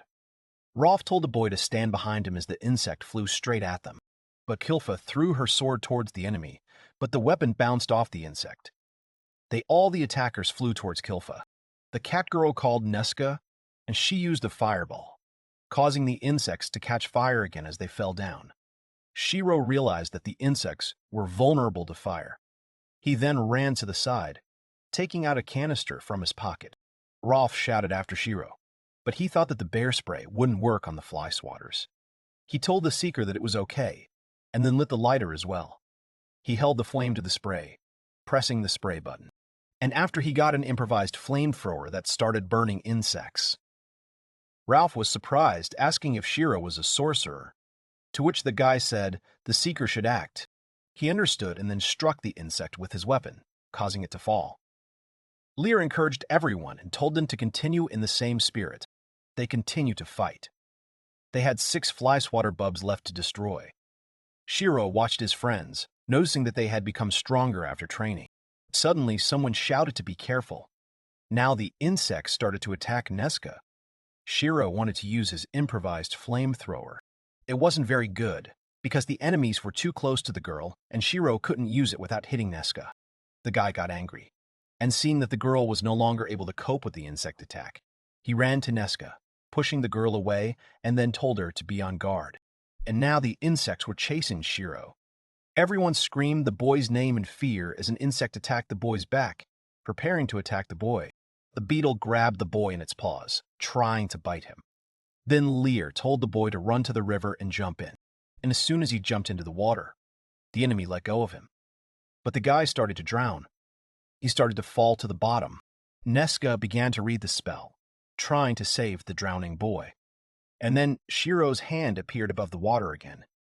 Lear asked the boy to swim to the shore, but Shiro's body began to float with the current, moving away from his friends. Then the seeker shouted that they would definitely find Shiro, but he had to wait for them. The boy opened his eyes, but everything was blurry. He heard someone asking him if Shiro was breathing. The boy thought that the flash of Azure came to save him, a blurry silhouette telling the boy to pull himself together, and then asked if he heard the girl. Then the guy raised himself and began to cough up the water he had swallowed. The stranger said that the guy was still alive. Shiro fell back onto the grass, and then looked at his savior and asked who she was. The girl with wings in front of him put her hands on her hips, asking that the guy had never seen fairies before. The guy looked at the girl. He had never seen fairies before. He carefully examined his new acquaintance. But the girl did not like it and told the guy not to look at her like that, because she was embarrassed. The guy immediately apologized. Then the fairy noticed that the boy should have said something while he was admiring her, but the boy did not understand what he should have said. So the guy raised his hand in a friendly manner and said that it was nice to meet him. But the fairy replied that those were not the right words. Then she asked the boy who he thought pulled him ashore, because if she hadn't saved him, Shiro would have become fish food. And then the boy nervously thanked the fairy. Then the fairy asked how the guy got carried away by the current. She thought it was his hobby or something like that. But the boy rejected the fairy's suggestion, saying that he could have told everything. But the girl interrupted him, because it was clear to her that the boy had jumped into the river to escape the monsters. She then asked where the boy came from. Shiro said that he came from the city of Nina Reach, which was located west of the forest. The fairy shouted excitedly, offering the boy to take her with him to the human city, namely Nourish. But seeing the boy's expression, she thought that Shiro would not take her with him. The fairy, with tears in her eyes, said that it was bad. But Shiro said that he did not think so, and then asked if the fairy had any acquaintances in the city. The fairy said that there was a human man there. She said that the guy was a little taller than the guy. He was skinny and weak, but he always laughed so happily, and his hair and eyes were the color of the sky. The fairy then asked if Shiro knew such a guy. But the guy told the fairy not to think that they all knew each other just because they were the same species. Then he asked her to at least name the stranger. The fairy said sadly that she did not know his name. After all, he was the only person she had ever met, so she simply called him a person. The stranger said that he came to the forest to hunt monsters. Shiro then thought that the guy was a hunter or an adventurer, and the boy crouched down to be at the fairy's level and said that the meeting in the forest sounded romantic. He was sure that they were lovers. But upon hearing the man's words, the fairy got angry and hit him on the head, sitting on Shiro's head. The fairy said that a human and a fairy could never become lovers. They were just friends or something like that. She tried to find the words to describe it more accurately, and Shiro assumed that they were best friends, and the fairy agreed with the guy's words. Shiro smiled, noticing that the fairy was familiar with this forest. And the girl said that she was born and raised in this forest of Jinia. Then the guy offered to take her with him to the city, and in exchange, the fairy would lead him to a trapped part of the forest. Upon hearing Shiro's proposal, the fairy was happy that he would take her with him to Ninorik. The fairy said that the boy could count on her, and also said that she would protect him. Then she asked the guy to evaluate her magical skills, and then she took, and with the help of the wind speed, cut down several trees. The guy looked at what the little fairy had done in fear, impressed by her skills. He said that the fairy had overdone it a bit, to which the fairy replied that she had poor control over her magical power, but she assured him that everything would be fine as long as she was strong. She then revealed that recently fly beetles had tried to catch her, so she had to blow them away. And then the boy remembered the wounds on the monsters' bodies, realizing that it was the fairy who had wounded them. Then, saying that they had agreed, the boy introduced himself to the fairy, adding that it was nice to meet her. The fairy placed her small hands on the boy's little finger, saying that her name was Patty Falulu. And then after they got acquainted, she said that since she was the guide, the boy should call her the leader. Then, after thinking for a bit, she suggested calling her boss. Then the fairy said that Shiro should call her boss. The guy agreed, calling her boss. To which the fairy laughed, because she liked how it sounded, and asked Shiro to call her that again. And the guy called her that again, which made the fairy squeal with joy. Then the guy said that if the fairy wanted, he could act like a suck-up. The girl did not like this change of speech, to which Shiro said that he would speak as a faithful minion of the fairy.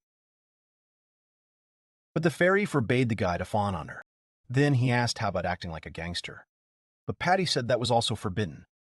Shiro agreed, saying that he, her slave Shiro Amada, would serve faithfully as his savior. Then Patty asked the boy to stop talking like that because she didn't like it. While they were walking, it was already night, and the moon was shining in the sky. Sitting by the fire and warming herself, the fairy asked if the boy wanted to go home, or rather to his friends. The guy lit the stick with the fire and agreed, because they were friends, and he thought that they were probably even looking for him now. Patty said she understood the boy, and then there was silence. Suddenly, the fairy said she decided to help the boy find his friends. The boy couldn't believe the words. The fairy said that she was his boss. Then she asked if the boy was hungry. Because he was her ward, she said that she would give him something special. The boy looked at the fairy in surprise. She worriedly asked the guy what had happened, but Shiro only looked at her in amazement. After all, she also had a spatial storage. The fairy used magic, took out an apple from there, and had bit into it. Patty, chewing the fruit, looked at the guy, asking if he saw the spatial storage for the first time. Shiro thought that the fairy girl had the same ability as him. Then Patty said that all fairies had this ability. While continuing to eat the apple, Patty said that the storage was not at all rare, and then she took out the honey prepared by the fairy herself, saying that the drink would warm the guy. The guy took a sip, tasting it. He said admiringly that the drink was delicious. The fairy laughed, saying that Shiro could drink as much as he wanted. Then Patty said seriously that she would keep watch that night. So she told Shiro to go to bed as soon as he finished drinking. Shiro smiled at the fairy with a blush and then thanked her. The next morning, Patty began to explain to the boy that there were many other races in the forest besides fairies. She began to list all the goblins, orcs, terrible ogres, and many others, while the boy suffered from fatigue. Then the fairy pointed towards where the elf village was. Then she wanted to tell about the incident when she approached their barrier. But the boy interrupted the girl, asking if they could stop for a while. The fairy said that they could stop, but only for a while. Having made a halt, the fairy began to tell about the flower bavina, whose nectar had a strange taste. Once she confused it with another flower. Shiro listened to the fairy's stories, thinking that Patty knew so many things. And the boy was sure that the adventurers did not know as much as the fairy did. The guy assumed that there was a country called Jigana in this place, even before the fairy herself was born. This country disappeared long ago, and now this place is called the Jigana Forest. Shiro then asked that this country existed during the time of the ancient magical civilization, to which Patty replied that she did not know, since it was before she was born. Suddenly, the fairy felt something coming towards them, and then she flew to hide behind a tree, then ordered Shiro to hide as well. At this time, the friends were already looking for the missing Shiro. They called the boy loudly, hoping that he would respond to their call. Ralph screamed and asked Shiro to answer if he heard them. Lear leaned over the cliff, crying, and said that Shiro did not dare to say that he fell over the waterfall and died, and then added that he would not accept it. For such words, Nesca hit the guy with her staff and asked him not to say that again, to which Lear apologized to the girl. The boy then looked at the sorceress, asking if the boy was alive. Nesca ruffled the adventurer's hair, telling him that he would definitely be fine. At this, Kilf wanted to jump to the next tree, shouting that Shiro was definitely alive. But suddenly a raven grabbed the girl by the hood. The boy heard his friends continue to call him, and then he decided to get up from hiding. The fairy looked at the boy with displeasure, not understanding why he decided to get up from hiding, to which Shiro smiled and told the fairy not to worry, because his friends were calling him. Those who were his companions. And while Patty was thinking about the guy's words, he screamed with all his might where he was. The adventurers heard him, realizing who the voice belonged to. They headed in the right direction, noticing that Kilfa was not among them. At this time, the girl was flying in the claws of a raven, while examining the lands below her. She noticed Shiro running and then called out to him happily. Shiro stopped and looked at the sky, surprised by the girl. Kilfa fought off the bird's claws and then began to fall straight towards the boy, crashing into him. The rest of the seekers looked at the object that fell from the sky, not understanding what it was. The guy came to his senses after the fall and then looked at the tearful girl, who thought that the guy had already died a long time ago. The cat girl then hugged the boy, saying that she would never leave him again, which Shiro only smiled at. After hugging the girl, the boy stood up from the ground. Looking at the other adventurers who had come to them, Lear bowed guiltily, saying that he was sorry, because he was supposed to protect the boy. Neski followed him in apologizing, bowing. She said that Shiro had already saved her a second time, and now she owed him. The boy listened to their remorse and then said, "Wasn't that the most important thing?" adding that he was finally safe and with them again. The seekers hesitated, and then Shiro asked if he was part of the Blue Flash, to which everyone immediately began to say that Shiro was their companion, and that Lear was wrong. And then Shiro asked them to rest a bit. Rolf approached the guy, noting that Shiro was able to do everything himself, but the guy said that someone saved him. She then let him introduce his savior. The seekers froze in surprise, looking at the fairy who flew out from her hiding place. Lear nervously asked if Shiro was serious. The sorceress couldn't believe it either, asking the boy to explain everything. Lear then said that fairies were called an illusory race because they rarely show themselves to people. Shiro then asked the fairies if that was really the case. Patty hesitated for a moment and said that they were forbidden to leave their village. The boy turned back to his friends, while the fairy quickly flew towards Shiro from her hiding place, hiding behind his hair. Shiro thought that since the guild was called Fairy's Blessing, then Lear could find them anywhere.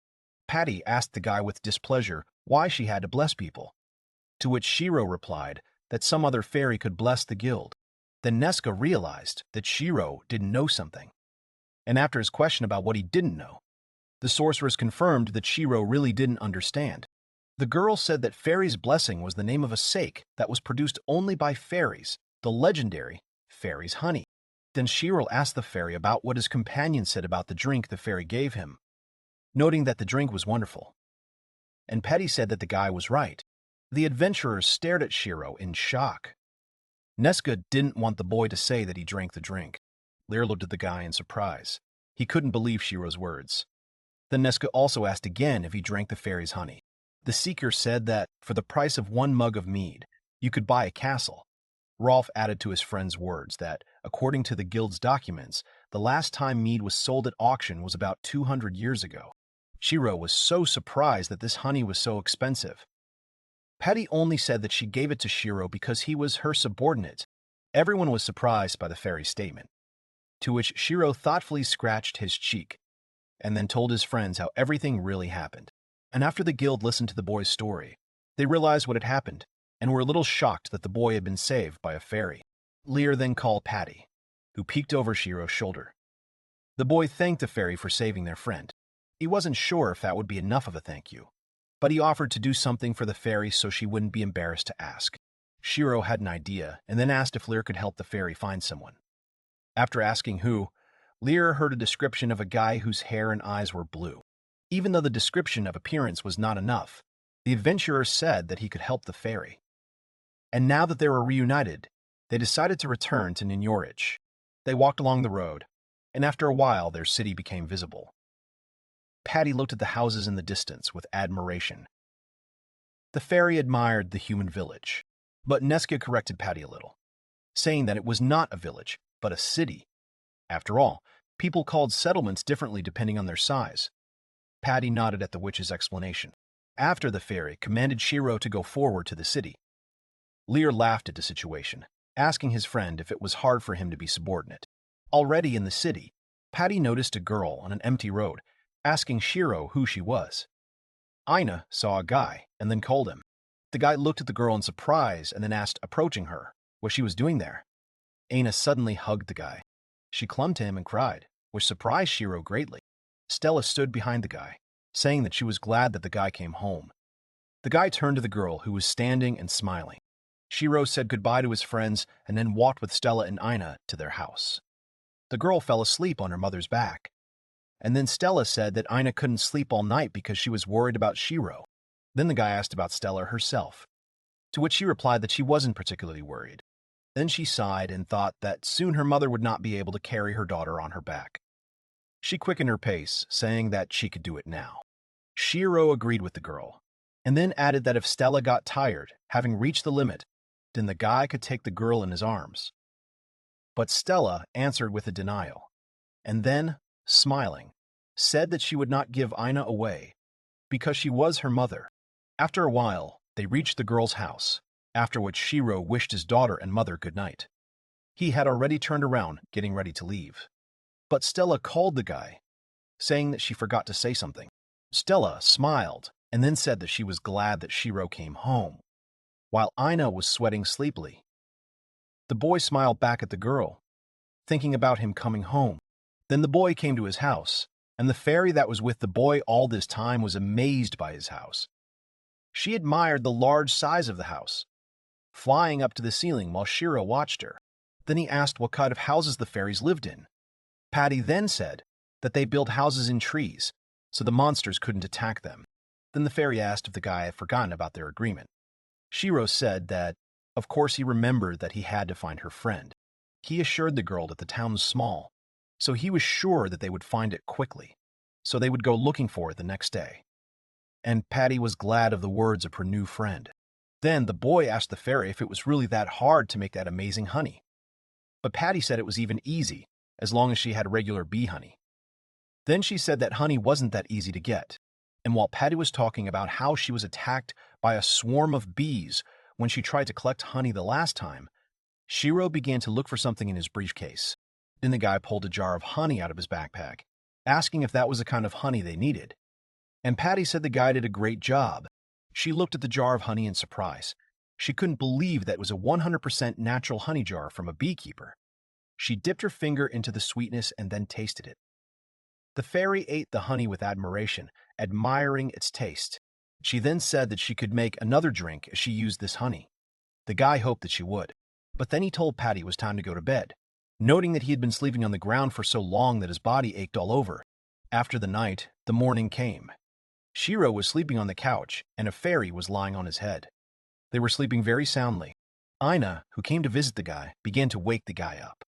Shiro sleepily opened his eyes, asking the girl why she was there. Because the store was closed that day. The girl took out a small bag, saying that her mother asked her to bring the boy some lunch. Shiro yawned, stretching out his arms and saying that he understood. The girl then leaned towards the boy and asked who the girl was, who was now lying on the boy's hair. Shiro introduced the boss fairy Patty to the girl, who at that time also yawned, trying to wake up from sleep. Ina looked at the fairy with admiration, saying that she had seen such fairies in her picture books. And when the girl took the fairy in her hands, happily looking at the fairy race, Patty asked the boy with displeasure who the girl was. Shiro answered that Ina was helping him with the store. Then the boy remembered that he wanted to ask the girl something. He asked if Ina had seen a man with blue hair and eyes. Ina looked at the fairy for a moment, then apologized, saying she didn't know such a man. Patty looked at the girl sadly. Shiro then said that neither he nor Ina could know everyone in this city, and then added that he was sure that if they asked around, they would quickly find him. The fairy agreed with the guy, so they decided to start searching. Then Ina said that she also wanted to go with them on the search and help find the fairy's friend. Shiro asked Patty if they could take the girl with them, and the fairy happily agreed. And then, overcome with emotion, she flew high above the roof, so the guy thought that they should hide Patty first. Then Ina thought for a moment, turning her back to the guy, offering to hide Patty in the backpack. Shiro agreed with the girl, putting the fairy inside from where Patty stuck her head out. And then taking the girl by the hand, Shiro suggested to start searching. Their search began with questioning the townspeople. They asked an old woman, but she said what difference did it make if it wasn't Shiro. They then asked a passing couple, to which the man asked the searchers if they had seen a man with a chain, but his companion replied that they had not. Then they asked a passing cat that he hadn't seen anyone like that either. Then they asked a kebab vendor, but he denied it and then offered the seekers to buy a kebab from him. The woman who was handling the papers said she didn't remember seeing the chain before. Then she said if they could give the man's name, she could help them find him. Then they approached the jeweler, who looked at the picture carefully and said that there were no such pictures in his shop. They even asked the dog that just barked at them. They went into a bar and the guy there said he didn't know the chain and then asked them to leave him alone. After an unsuccessful search, Shiro thoughtfully looked at the photograph in his hand, where a chain was depicted. This was the 27th person interviewed, but they still had no leads. Then Ina asked if that guy could live somewhere other than Ninarich, to which the fairy said that her friend said that he was going to Ninarich. The only clue was a chain, like the fairy herself. Shiro printed out a photo he had taken with a new camera, and while the guy was thinking, the mayor called him, who was looking for him. She heard that he went on a trip with the blue flash, and then she asked the guy not to make her worry so much. The boy apologized to Karen, to which the girl looked away, saying that he didn't have to apologize. She stroked the boy's hair, adding that the main thing was that Shiro was safe and sound. Suddenly, Ina asked the boy why his face was so red, to which Shiro began to justify himself by saying that he was very hot. Then the boy decided to ask the mayor if she had seen the chain. The girl carefully examined the photo. After thinking for a bit, Karen said that she had seen such a chain, but she couldn't remember exactly. Then she said that if she remembered anything, she would definitely tell Shiro. The guy was very grateful to his friend, who said that it was time for her to go, because the guild's business did not wait for her. Then the guy asked if Karen had business with Emil, but the girl said no.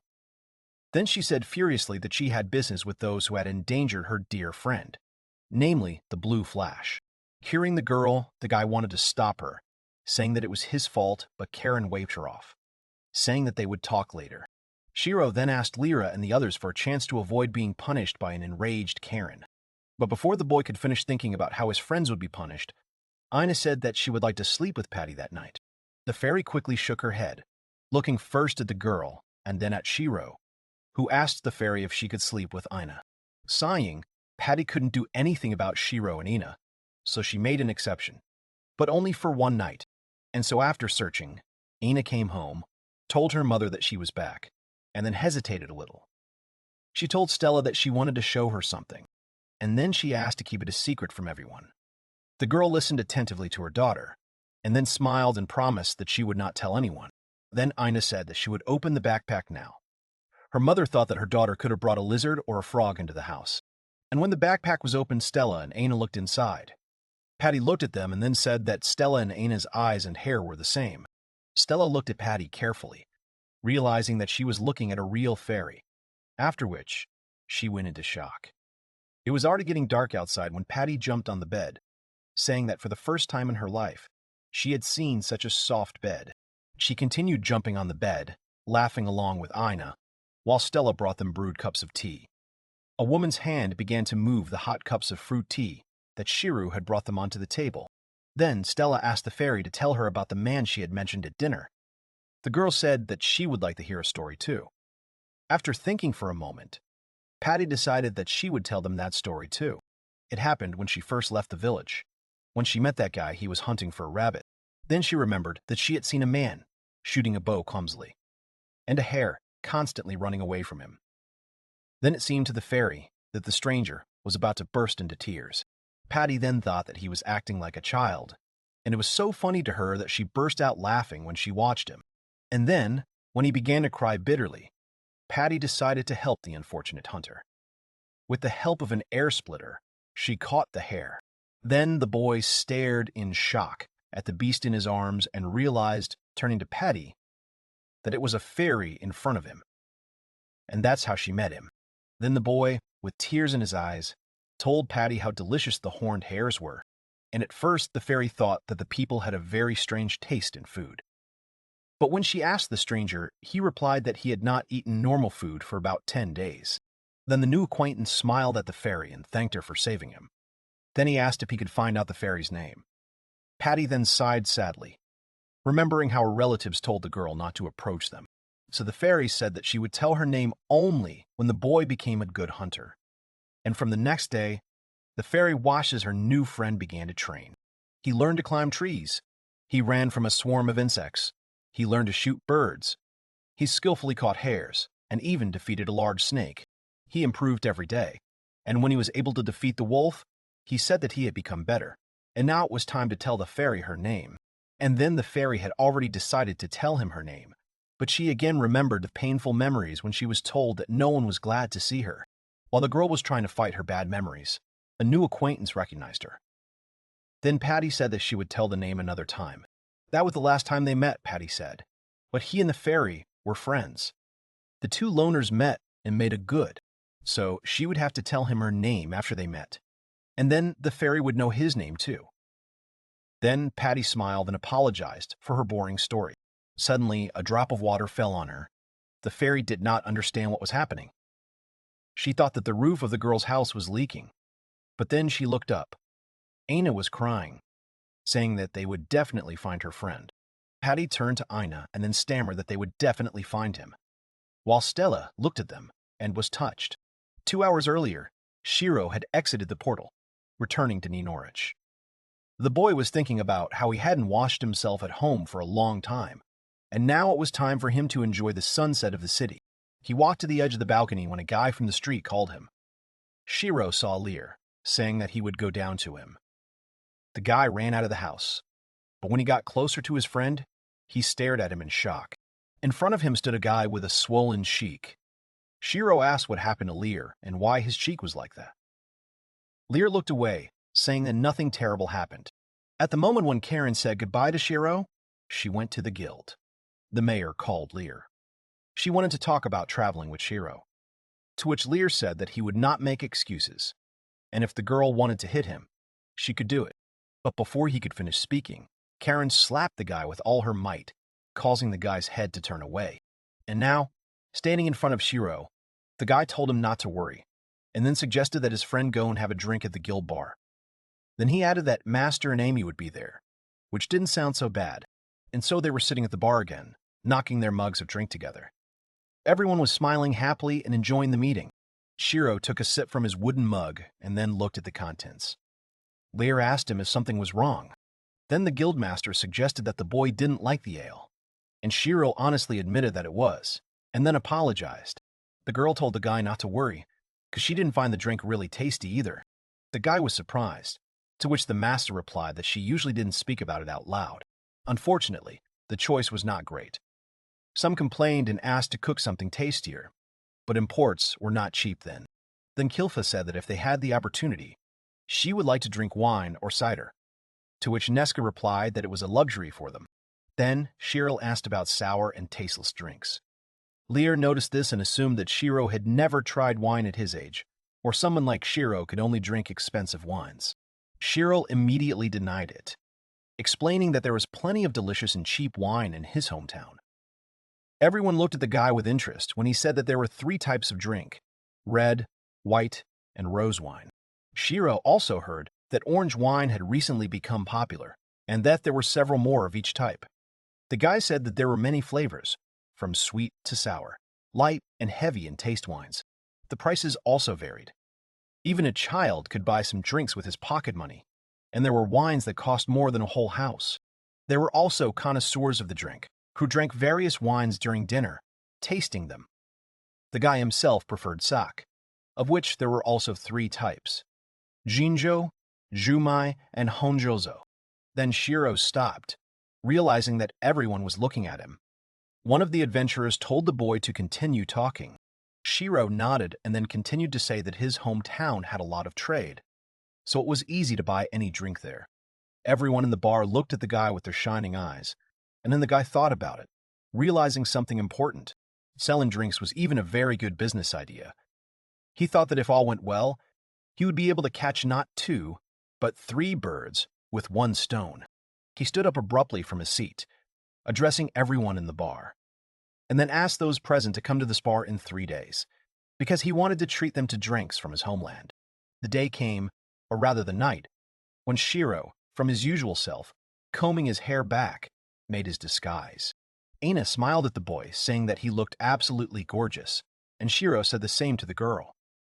He then noted that Stella looked like she was screaming that she was ready to go. This place was Shiro's bar. They specially made this counter in the guild bar, which was handcrafted from plywood and wooden boxes. Lear approached them, praising them for their good work, and then asked if the lovely girls in the form of Stella and Aina had helped him. Shiro awkwardly agreed with Lear's assumption, remembering how Aina told him that she wanted to help the boy too, to which Shiro then thought that an 8-year-old in a bar was a dubious idea. Then Aina suggested that if her mother came too, then she could help, to which Shiro finally agreed. He was distracted from his memories by Neska and Kilf, who used the sorceress's ice magic to submerge the drinks in ice to keep them chilled. Shiro thanked the girls for helping the guy. The girls received a bottle of their favorite drink for their help. Kilf chose fruit wine, and Neska chocolate liqueur. Shiro then turned to Aina, asking if the girl wanted anything. After thinking for a moment, the girl smiled, asking the boy for grape juice. There's already a huge crowd of people gathered outside the bar doors, eager to enjoy their drinks. Shiro thanked everyone for waiting, and then he wanted to make one last announcement, saying that the celebration for their hard work had begun. All the adventurers cheered. First, the guy wanted to thank them all for their hard work in scouting the forest. Then Shiro introduced himself, saying that he was the owner of Shiro's shop. He said the guy wanted to offer them a selection of drinks available in his shop. Someone in the crowd said the guy was joking. Shiro then said that they had also prepared snacks that went well with the drinks, and then asked them to enjoy them. Someone in the crowd said that there were rumors that Shiro was an alchemist, and someone shouted that he was tired of ale, so he asked for tasty drinks. Shiro shouted that he would treat them, so everyone could drink as much as they could if they wanted to bankrupt him. The guy bought drinks for 3 milliliter yen, and this worried the guy a lot. But he understood that it was just an investment that should pay off soon. Then he gave the floor to the charming guild leader, Nemirage. The girl greeted everyone and then said that they could drink as much as they wanted, but so long as it didn't affect their work the next day. Everyone cheered and then started pushing to get to the bar first, almost running over Shiro in the process. The master loudly slammed her heel on the floor, and then, looking warningly at the customers, asked them to let her sort things out. The customers were then asked to stand in line. Lear came up to the counter, and Shiro asked him what he wanted. He hesitated for a moment and then pointed to one of the bottles. Shiro said it was called beer and recommended it to his friend. Lear agreed to take it, after which Anya suggested that the guy squeeze lime into the drink and then it would become even tastier. The boy tried to do as the girl suggested, and after taking a few sips, he was delighted. He did not understand what was with this drink. It was bubbly and so light, and the juice made the drink much tastier. Lear took another sip from his mug as everyone watched him. Shiro suggested trying some more salt, saying it would taste even better. Many people asked for the same thing that Lear ordered. Everyone enjoyed the party. Shiro asked Stella to bring the fourth bottle, which was on the right side, and Ina to bring a Mexican drink. Many people asked for more of their favorite drinks. Shiro knew that everything was going well and that everyone was enjoying everything. He smiled, calling the next customer. A man approached him, ordering something stronger. He asked the guy to give him the strongest of what the guy had in stock. The adventurers looked at the newcomer in surprise, because it was the indestructible Erdos, who was one of the 16 heroes. Shiro smiled at his guest, offering him one of the drinks that, when drunk, made a person feel like they were on fire. Erdos picked up the glass, not understanding what was with the cup, and then glared at the guy, saying that he was a 200-year-old dwarf, and now Shiro treated him like a child. But the guy said he wasn't laughing at him. He explained that the drink was so strong that a small amount of it could take the ground from under your feet. Erdos became even more angry, thinking that Shiro had decided to humiliate him, since the man had never gotten drunk in his entire life. Amada asked the guest to calm down, warning him that if the dwarf drank too much, he could die.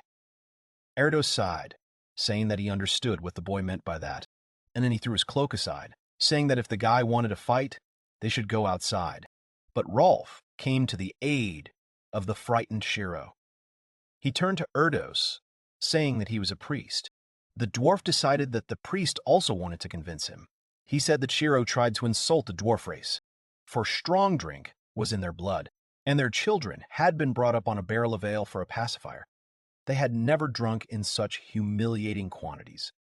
Rolf smiled, saying that he might be angry, and then asked if he might be allowed to suggest something. Erdos became interested. Then Rolf said that their priests treated not only poisons, but also intoxications with the help of the sacred speech of healing. So if Erdos got drunk and couldn't stand on his feet, Rolf could heal him. Shiro and Erdos agreed with the priest. Then the man stood up, asking the boy if he was sure the dwarf wouldn't be able to stand on his feet. And then he asked the boy not to make him laugh.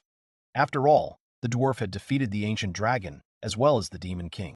He defeated a 1,000-year-old golem, Koshei the Deathless, lizard knights, a squad of goblins, a Cerberus from the underworld, berserker skeletons, a vampire queen, and none of them could knock Erdos off his feet. All the guests knew all these monsters that were legends, and had no doubt that one of the 16 heroes fought them. He was strong not only in spirit but also in body. Erdos then proposed a bet. If he fell over from drinking the drink, he would have to do any task Shiro asked him to do. The guy asked if the hero could resist. Then Erdos added that the guy would pay for all the gnome's drinks for the rest of his life. The man then held his mug out, ordering Shiro to fill it. Sighing, the boy began to fill it with liquid, then pushed it back to the man, who took him at his word. Erdos brought the drink to his nose and then sniffed it, making sure it smelled right. His nose began to burn more than any other drink he had ever had. The man began to drink the drink. All the visitors looked expectantly at the man who, without looking up from the mug, drank its contents. And when the last drop ended up in the man's mouth, everyone looked at the hero with admiration. Except for Shiro, who became slightly nervous from what he saw. Exhaling, Erdos said that the drink was harshly heating his stomach, and then slammed the mug down on the table, asking Shiro, rubbing his mustache, if he thought the man was drunk. Everyone silently watched the two of them. After thinking for a bit, Shiro rubbed the back of his head awkwardly, thinking that he had lost after all. One of the 16 heroes laughed loudly, holding his stomach, realizing that the boy had just realized that he had lost. He then happily said that he would drink at Shiro's expense forever. The man continued to laugh loudly, throwing his head back, and then fell to the floor unconscious. Shiro addressed the dejected Erdos, saying that he had warned him that he shouldn't have drunk so much. After all, if it weren't for Rolf's spell, the hero would have already died. Some didn't know if he was a hero or not, but they had never seen anyone so dejected. And there were whispers everywhere that Erdos had lost to someone in the drinking game for the first time, and it was unimaginable. Many tried to remember the name of that deadly drink, racking their brains.